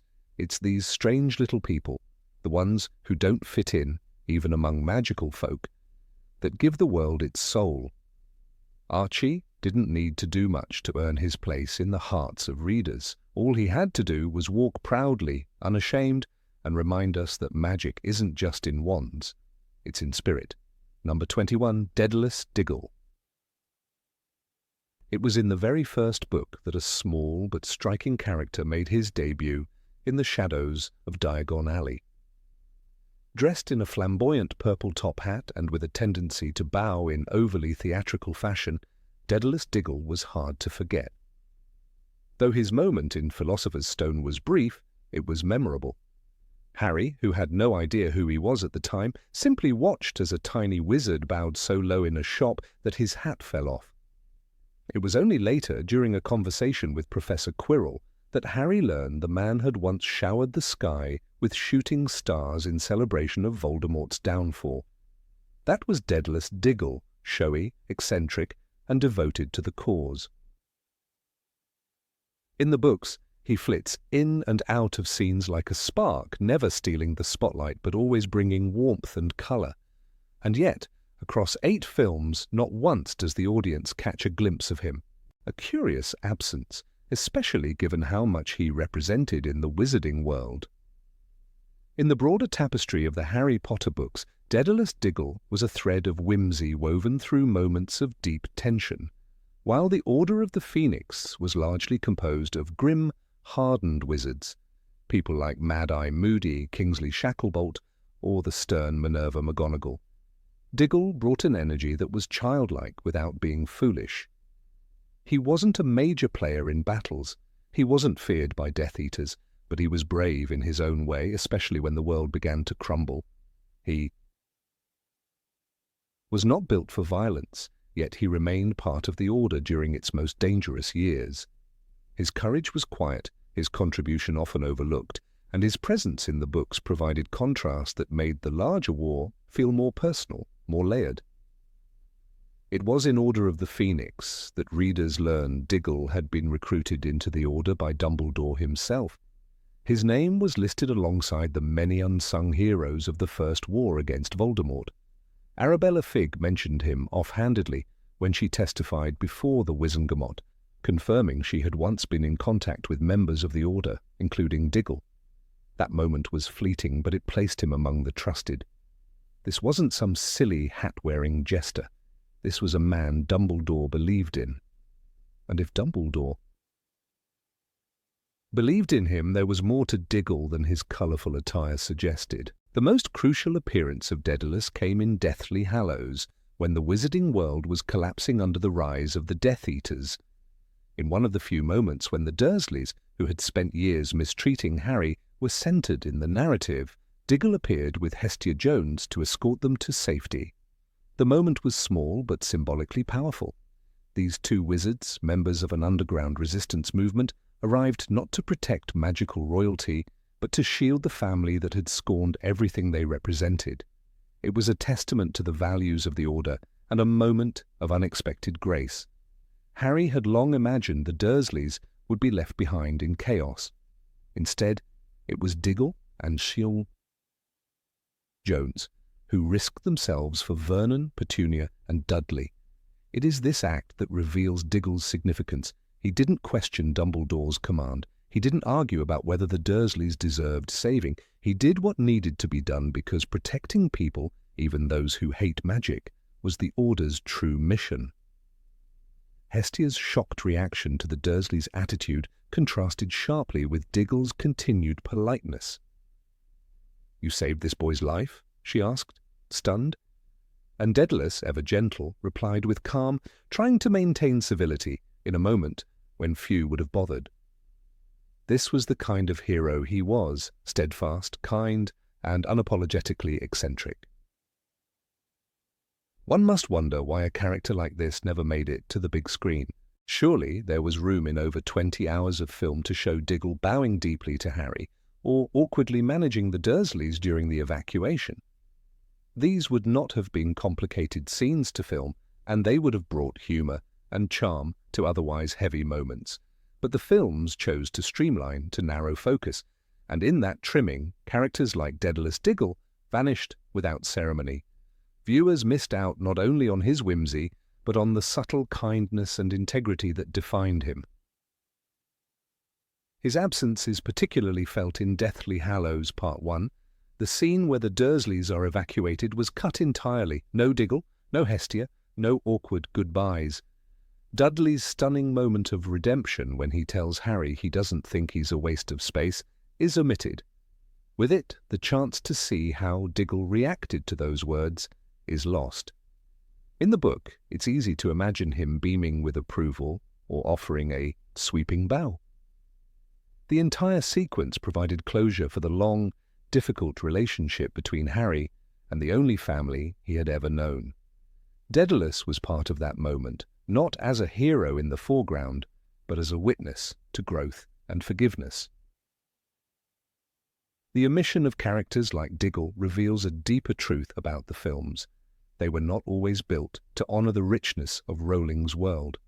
The focus was often on plot, action, and visual drama. Nuance was sacrificed. But Diggle's story wasn't about drama. It was about devotion, about eccentricity as armor, about the countless people who resisted Voldemort not with wands raised, but with open hearts and quiet loyalty. In the books, these characters matter. They make the world feel lived in. They give it soul. There's a strange kind of loneliness in reading the final books and remembering that Diggle never appeared on screen.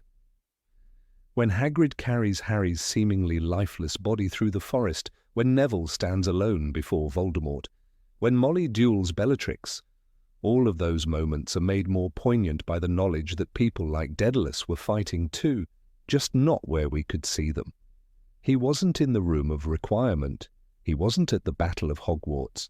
But somewhere, perhaps in a safe house deep in the countryside, he was hiding a Muggle family, preparing a portkey or brewing a potion. His war was quieter, but no less real. That's the irony of Diggle's character. His very extravagance hides his seriousness. In a universe where characters like Slughorn and Trelawney leaned into their theatricality, Diggle's showiness never felt like vanity. It felt like a defense against despair. The purple hat wasn't a costume, it was a banner, a declaration that magic, at its heart, should remain joyful, even in the darkest of times. And what a loss it is that we never saw that hat flutter through a scene, never heard his voice pipe up with enthusiastic praise, never watched him bow so low he nearly disappeared. Some may argue that in a story packed with names and faces, someone like Dedalus Diggle was expendable. But stories are not just built from their main characters. They are held together by the side players who fill in the margins. In Half-Blood Prince, we see Slughorn collecting students for his elite club, but no Diggle at the staff table. In Order of the Phoenix, we meet the new recruits of Dumbledore's army, but Diggle doesn't even get a nod. These omissions may have been deemed minor at the time, but they accumulate. They chip away at the complexity of the world until what remains is only the surface. It's difficult not to feel nostalgic for what could have been. Imagine a short moment in Philosopher's Stone when Harry walks through Diagon Alley, overwhelmed by sights and sounds. Amid the chaos, a tiny wizard bows dramatically and drops his hat. That 1 second would have been enough. It would have tied the films more closely to the books. It would have made the world feel connected. Instead, Diggle remains a ghost to those who only watched the movies, a name never spoken, a kindness never shown. The true tragedy is not simply that we missed a few laughs or a colourful outfit. It's that we missed a symbol of how broad the resistance was. Diggle represented every wizard who didn't make the history books, but still risked everything. Every person who showed up when it counted, even if they were scared, even if they weren't powerful. In a story about courage, his courage was a different kind, less visible but no less important. His name deserved to be heard. His bow deserved to be seen. Number 22, Amelia Bones. In the shadows of the Harry Potter saga, there lies an entire world left unexplored, a world that breathes with mystery, culture, and magic, yet remains absent from the screen. Among its most intriguing figures is a woman named Amelia Bones, the headmistress of Ilvermorny School of Witchcraft and Wizardry, the American counterpart to Hogwarts. Though she never steps into frame across the 8 main films, her influence, quiet but significant, resonates in the lore that J.K. Rowling expanded through companion writings. The omission of Amelia Bones is not merely a missed character, but a missed opportunity to enrich the global scale of wizardry. Her presence, however brief in the canon, is a silent testament to the vastness of the magical world, a world the films sadly kept localized to Britain. Amelia Bones's story is deeply rooted in the foundations of Ilvermorny. The school itself was founded by Isolde Sayre, a descendant of Salazar Slytherin, who fled to America to escape dark family ties and build a new, magical legacy. Over time, Ilvermorny evolved into a prestigious institution, hidden atop Mount Greylock in Massachusetts, and governed by a board that valued integrity, learning, and unity. Amelia Bones, according to the extended lore introduced during the Fantastic Beasts era, ascended to the role of headmistress in the mid-20th century and quickly became known for her strict but compassionate leadership. She was a figure of resilience and modernity, blending traditional magical values with the dynamic spirit of the American wizarding community.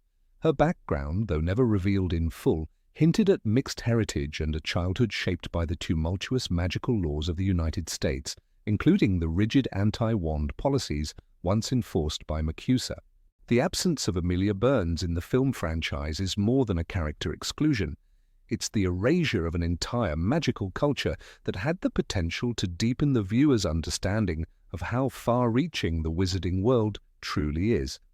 While the books subtly introduce non-British magical institutions, Beauxbatons, Durmstrang, and Ilvermorny, only the first two make an appearance in the films, specifically Harry Potter and the Goblet of Fire. Even then, they're portrayed more as exotic visitors rather than established equals. Amelia, who never makes it even that far, embodies a crucial narrative thread. Magic isn't exclusive to the UK, and the fight against dark forces is a global one. In the broader context of the Second Wizarding War, the one led by Voldemort and opposed by the Order of the Phoenix, Amelia Bones's exclusion symbolizes the narrow lens through which the films chose to tell their story. Voldemort's ambition was never to conquer just Britain, it was to purify the magical race, to dominate all who opposed his ideology. This kind of threat by nature cannot be confined to the British Isles. The books make clear that international magical cooperation exists. The International Confederation of Wizards, as Dumbledore mentions in Harry Potter and the Goblet of Fire, acts as a magical equivalent of the United Nations. But aside from a fleeting mention of wizards in other countries resisting Voldemort's influence, the films remain curiously silent about the global impact. Had Amelia Bones appeared, even briefly, the narrative might have evolved into something more layered and authentic. A scene showing representatives from international schools meeting to coordinate resistance, perhaps in a hidden chamber at the Ministry of Magic or a secret summit in Switzerland, could have provided a gripping extension to the plot. Amelia, with her reputation for diplomacy and magical innovation, would have fit seamlessly into this world. Known for her expertise in magical anthropology and the defense of marginalized magical communities, she could have offered both counsel and strategy. Her presence would have illustrated that Voldemort's ideology was being fought not just by a boy with a scar, but by witches and wizards around the world, each with their own battles. There is also a symbolic richness to Amelia Bones as a character. Unlike the old blood legacy of many British figures, Amelia rose through a different system, one forged in the New World, where magical secrecy was maintained under different laws and cultural pressures. In America, the legacy of Salem lingered, and MACUSA's governance reflected a historical fear of exposure. Amelia operated within these constraints, pushing for reform where she could. Her leadership style was often compared to Dumbledore's, though she was less eccentric and more methodical. She prioritized emotional intelligence in education and championed programs for Muggle-born inclusion, which made her a controversial figure among traditionalists in the North American magical community. The extended universe materials released by Rowling offer glimpses into Amelia's tenure. In one entry, she is described as having initiated the Spellcraft Exchange program, which allowed select Ilvermorny students to study temporarily at European magical schools.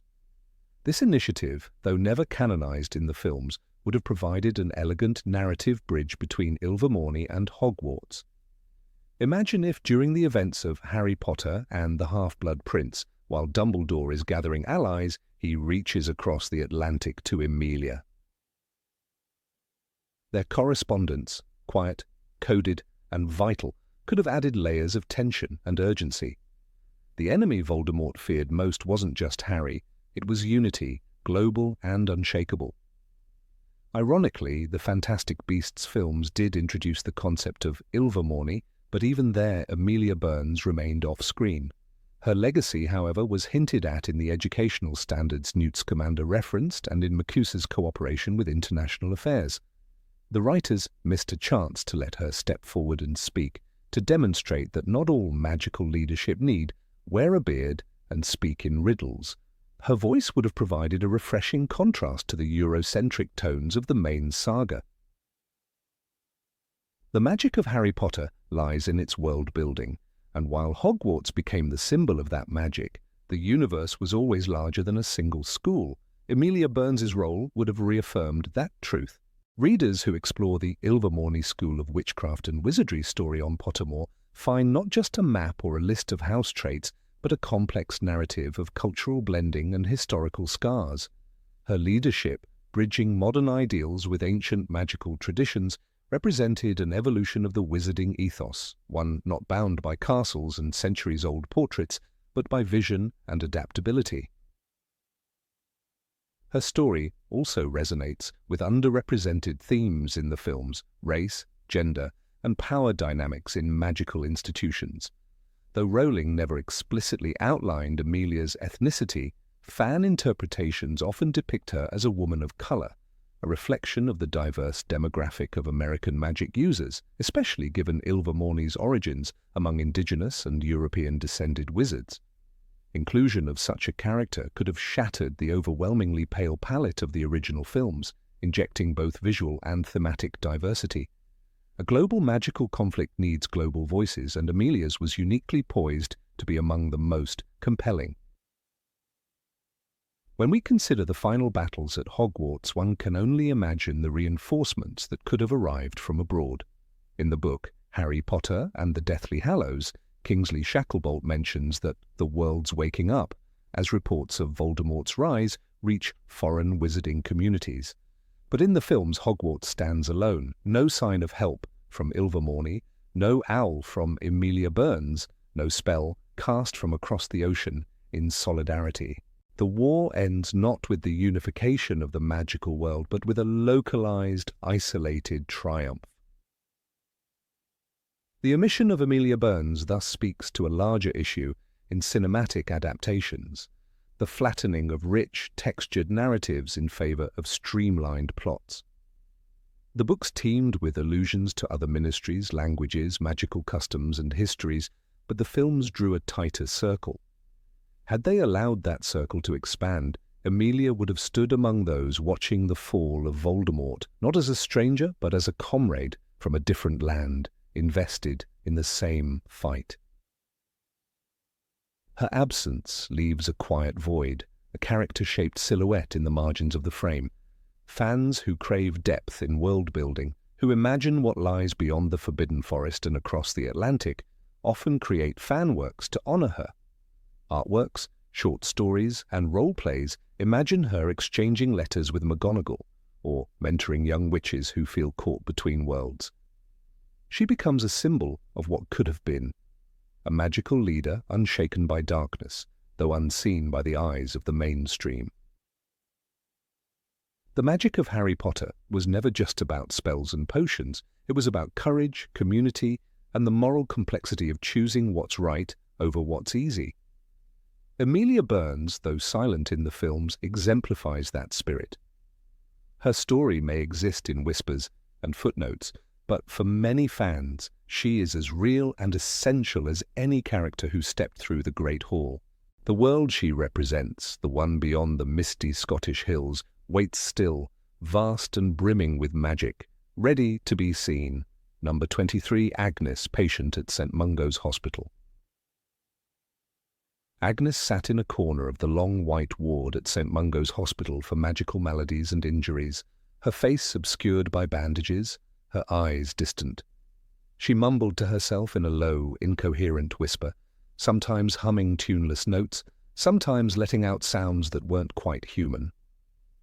She was surrounded by others who suffered from irreversible magical damage, but there was something haunting about her presence, something that made her different.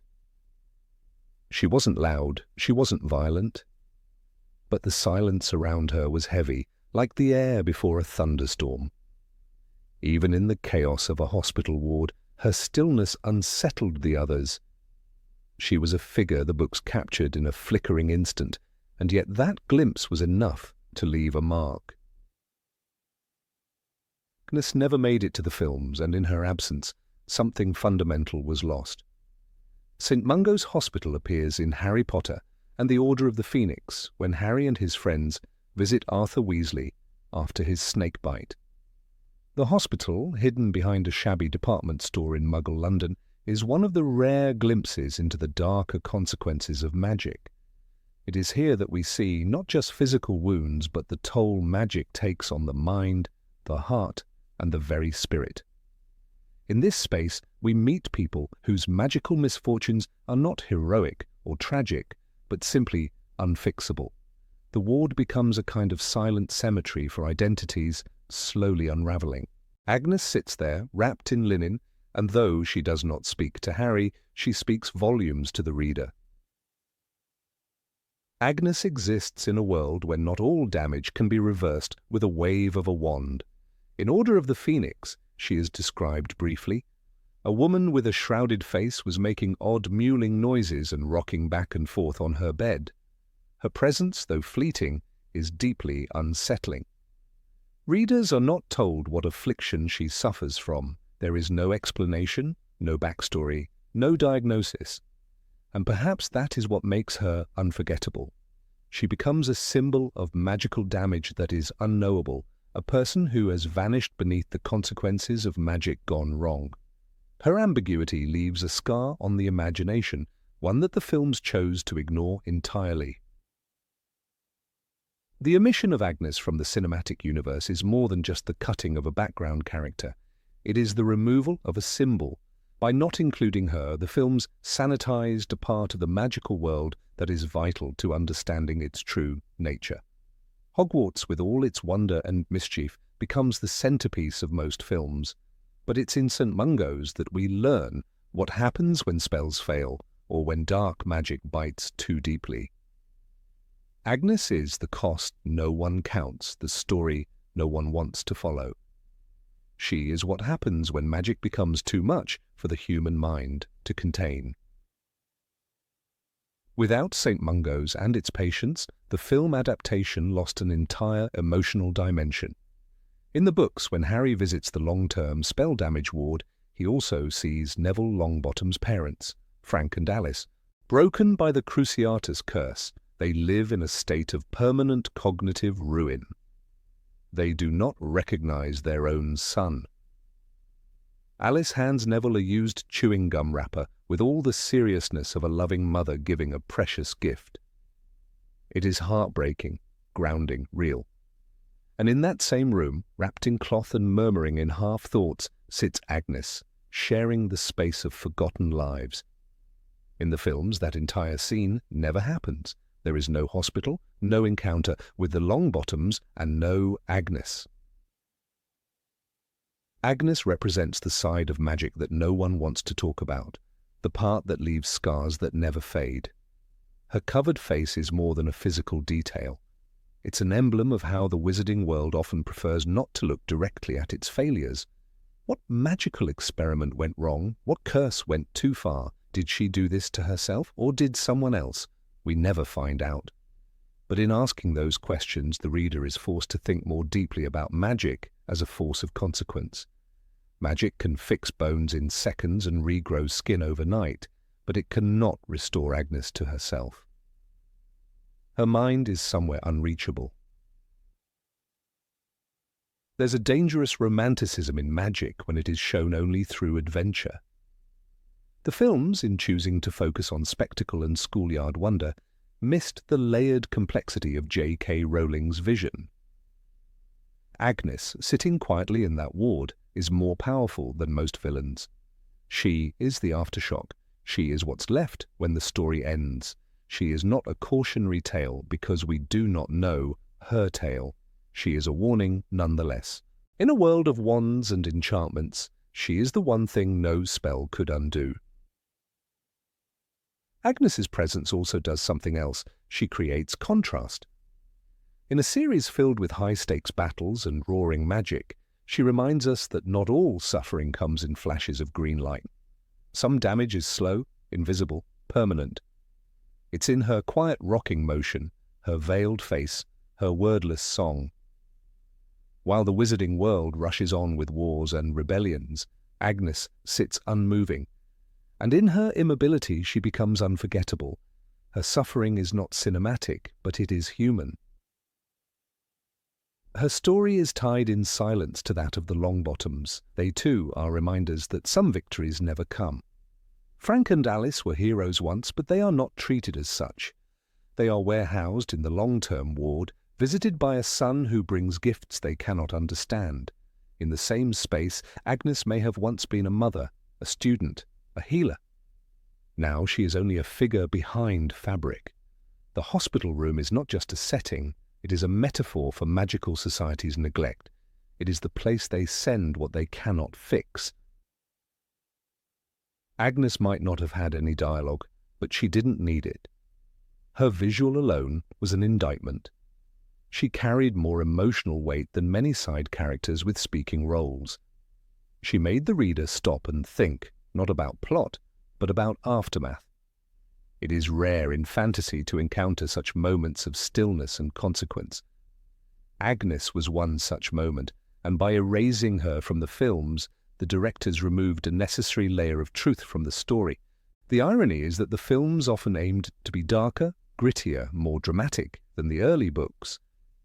Yet in cutting St. Mungo's, they cut some of the darkest, grittiest, most tragic scenes Rowling ever wrote.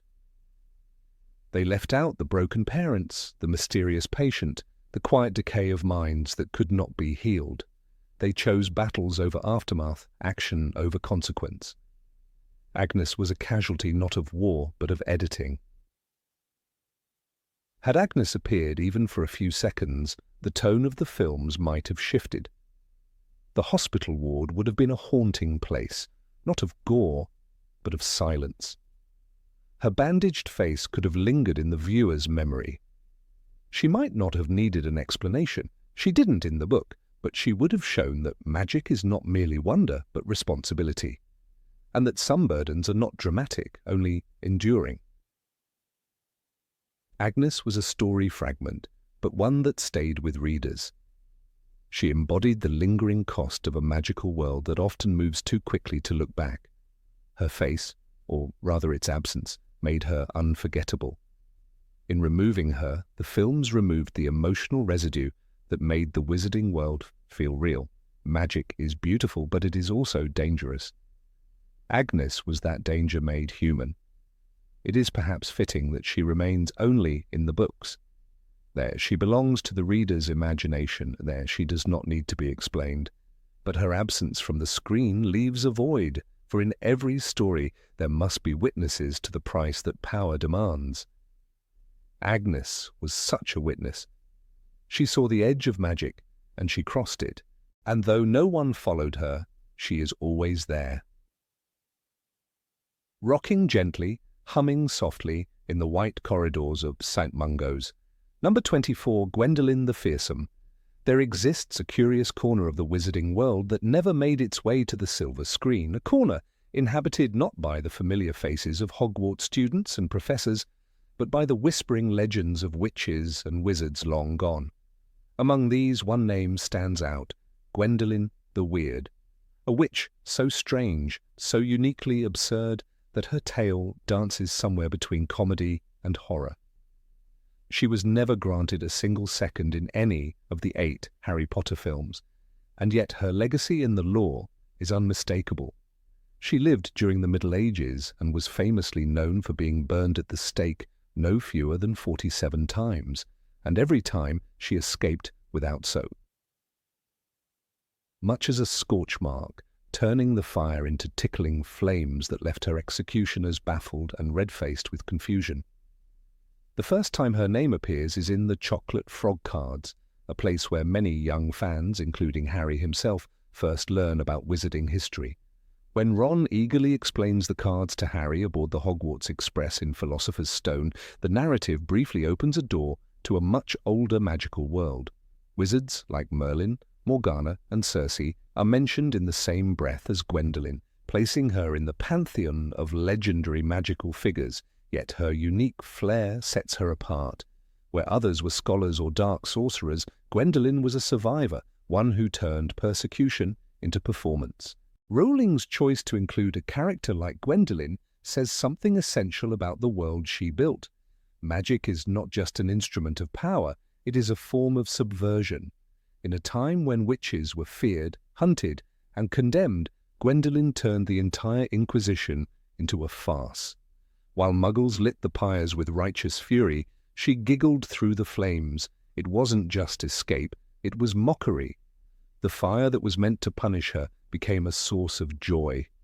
In this, Wendelin represents a deeply magical resistance. She didn't fight back with curses, she undermined the logic of her captors entirely. The films, in their rush to portray battles and heroes, skipped over this layer of magical history, and in doing so they severed a vital root of the wizarding world's mythology. Without characters like Wendelin, the history of witches becomes sterile. The audience loses touch with the centuries-long struggle that shaped magical society. We see Hogwarts, yes, but we do not see the flames from which witches once had to run. Wendelin's legacy serves as a reminder that magic, for many, was once a matter of survival, not just spectacle. One of the subtle tragedies of the films is their aversion to the eccentricities of magical history. Wendelin's story is absurd, surreal, and more than a little humorous. But that absurdity is deliberate. It paints the wizarding world as one that never fully aligns with Muggle sensibilities. Where Muggles saw terror, witches like Wendelin saw opportunity. It's precisely this tonal dissonance that gives Rowling's world its texture. To remove such stories is to strip the wizarding world of its unpredictability. The films chose realism over richness, and the result was a narrative that, while entertaining, often felt narrower than its source material. There is an old phrase in historical writing.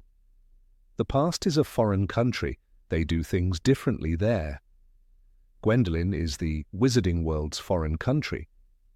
She is not just a historical figure, but a magical myth, someone whose existence defies logic and forces the reader to reckon with a world that doesn't obey ordinary rules. Her magic wasn't academic, like Dumbledore's, or dangerous, like Voldemort's. It was trickster magic, folkloric magic, the kind of enchantment that blurs the line between jest and power. In another universe, Wendelin might have been the patron saint of magical mischief. Her story also touches on themes rarely explored in the films: witch trials, societal fear of the unknown, and the resilience of magical folk in the face of persecution. The wizarding world is often presented as secretive but safe. Wendelin reminds us that this secrecy was born from necessity. For centuries, witches and wizards had to protect themselves not just from discovery, but from torture and death. The statute of secrecy didn't emerge from bureaucratic whimsy, it emerged from terror, and characters like Wendelin were the laughing, flame-proof warnings that wizards would not go quietly. What is most painful, perhaps, is that these elements of magical history were already there, embedded in the margins of Rowling's books, waiting to be discovered.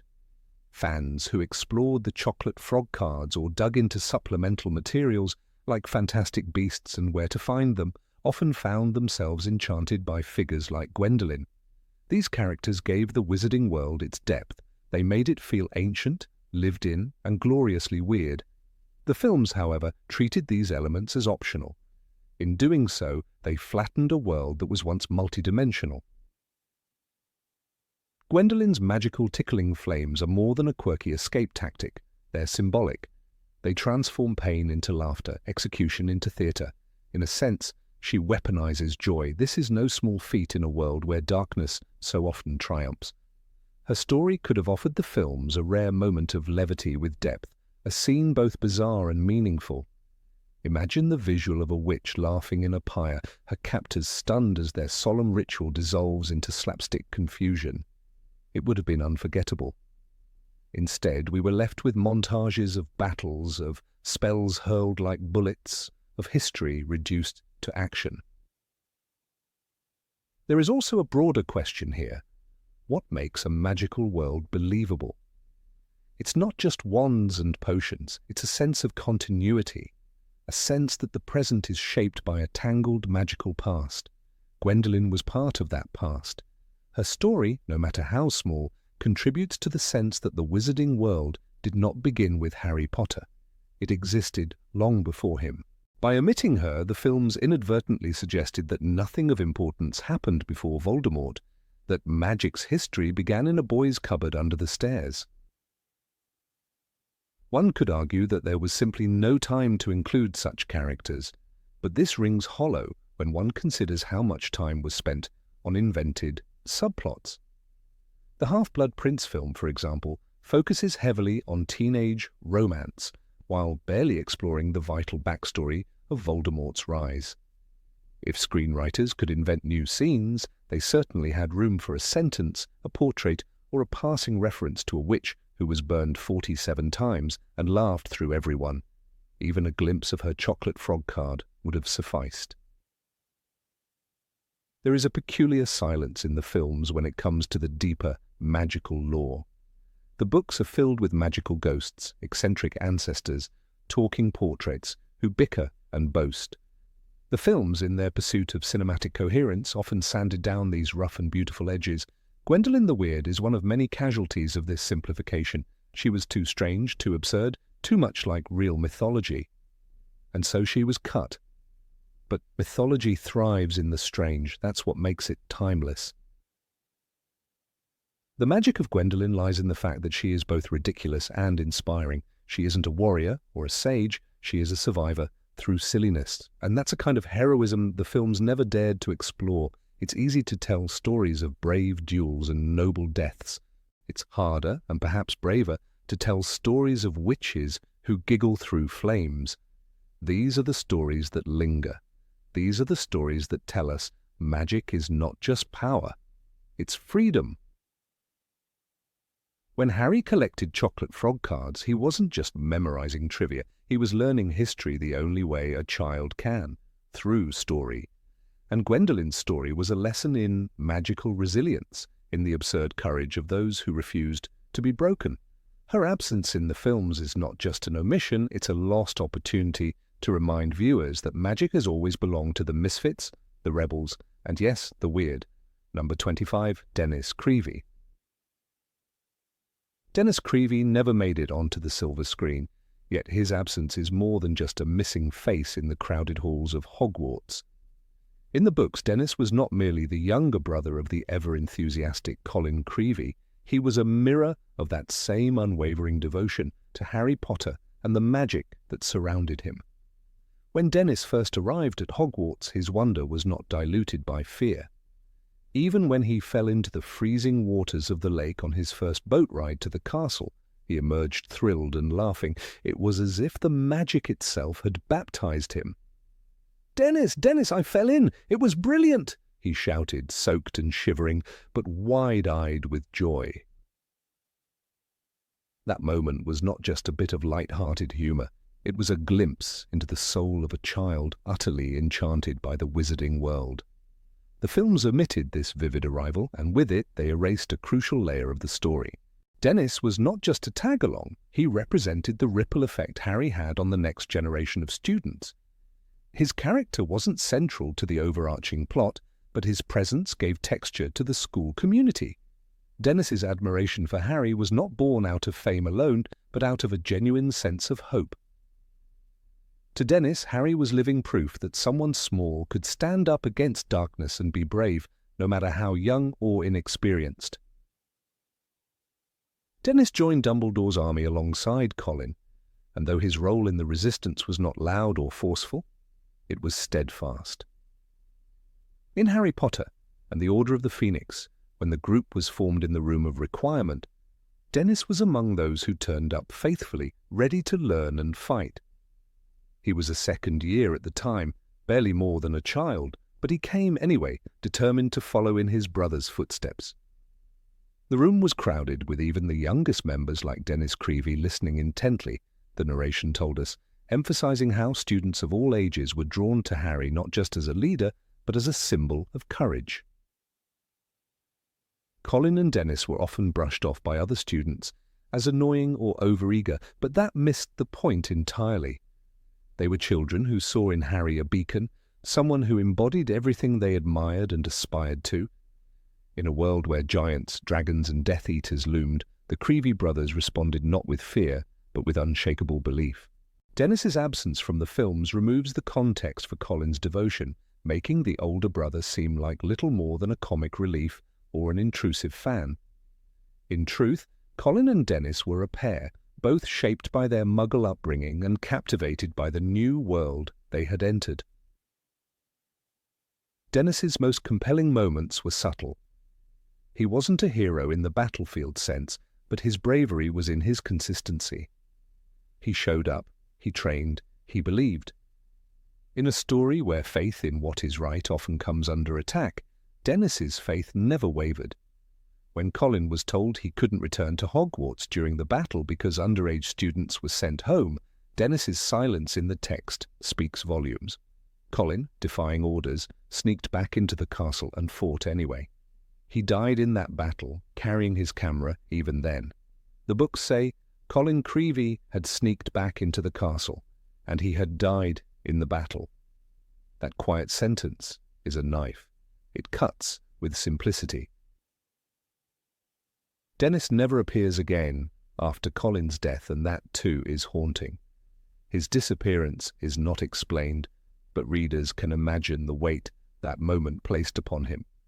To have followed his brother into a world of wonder, to have joined in resistance, to have stood beside him in classrooms and corridors, only to lose him in the final moments of the war.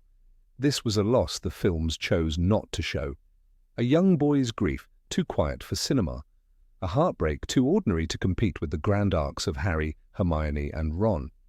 But perhaps that is what makes it so important. Harry's influence stretched far beyond the trio. In Dennis we saw the echo of that influence in its purest form, a boy not seeking glory but guidance. Dennis didn't want to be famous, he wanted to belong, he wanted to be part of the cause. And through him we understood the real cost of the war, not just the deaths of the known heroes, but the lives of the ones left behind, the ones who grieved and moved on in silence, the ones who weren't mourned in the Great Hall or remembered in epilogues. By omitting Dennis from the films, the narrative lost its ability to show how ordinary students were swept up in the conflict. It sanitized the scope of resistance. Without Dennis, Dumbledore's army looks older, tougher, more self-assured. But Dennis reminded us that the resistance wasn't made of warriors, it was made of children. Children who didn't have to be there but came anyway. Children who learned spells by candlelight, who trembled but didn't run, who marched behind Harry not because they thought they'd win, but because they believed in the fight. It is easy to think of the Battle of Hogwarts in terms of the main characters, Fred, Remus, Tonks. But Colin's death and Dennis's story gave us the personal cost of war. They were Muggle-borns from a world that didn't even believe in magic. They weren't destined for greatness, they chose it. And Dennis, who might have lived in awe of his brother, was instead his partner, his ally, his friend. When Colin died, it wasn't just another soldier falling, it was Dennis's world shattering. The films gave us spectacle, but they often forgot the soul. Dennis Creevey was not a crucial chess piece in the game of war, but he was the beating heart of what Hogwarts stood for. A place where even the smallest, even the least prepared, could find purpose. Where the magic wasn't just in wands, but in friendship and loyalty. The room of requirement wasn't filled with champions, it was filled with children like Dennis who wanted to make a difference. Dennis never needed to defeat a Death Eater to be brave. He never needed a prophecy to matter. His courage was in showing up to each meeting, in watching his brother closely, in believing that Harry Potter was not just a hero, but someone worth standing behind. And when Colin was gone, Dennis carried that silence with him. A silence louder than any spell, a grief more profound than any scar. We never saw Dennis in the final battle. We never heard his thoughts, his screams, his sorrow. But readers can feel it pressing into the spaces between the words. He is the ghost of the narrative. He is every child who wasn't given lines or scenes, but whose presence mattered. He is the unspoken cost of resistance, the quiet aftermath of loss. J.K. Rowling gave Dennis enough space in the books to become real, even if just in flashes. He was not there for decoration. He was there to reflect something fundamental, the way one boy's courage could light a fire in others. When Harry reached out, Dennis reached back. That connection, the spark between idol and admirer, was not about celebrity. It was about legacy. Harry inspired not just warriors but believers, and Dennis was among the first to believe. Even now, rereading the series, Dennis's early joy in falling into the lake feels like a metaphor. He plunged headfirst into the unknown, trusting that magic would catch him. And it did, for a time, until it didn't. Until the war took his brother and left him behind. The films never showed us Dennis, but the books did. They showed us enough to feel his loss. Enough to mourn his silence. Enough to know that some of the bravest hearts are never remembered in the final scenes.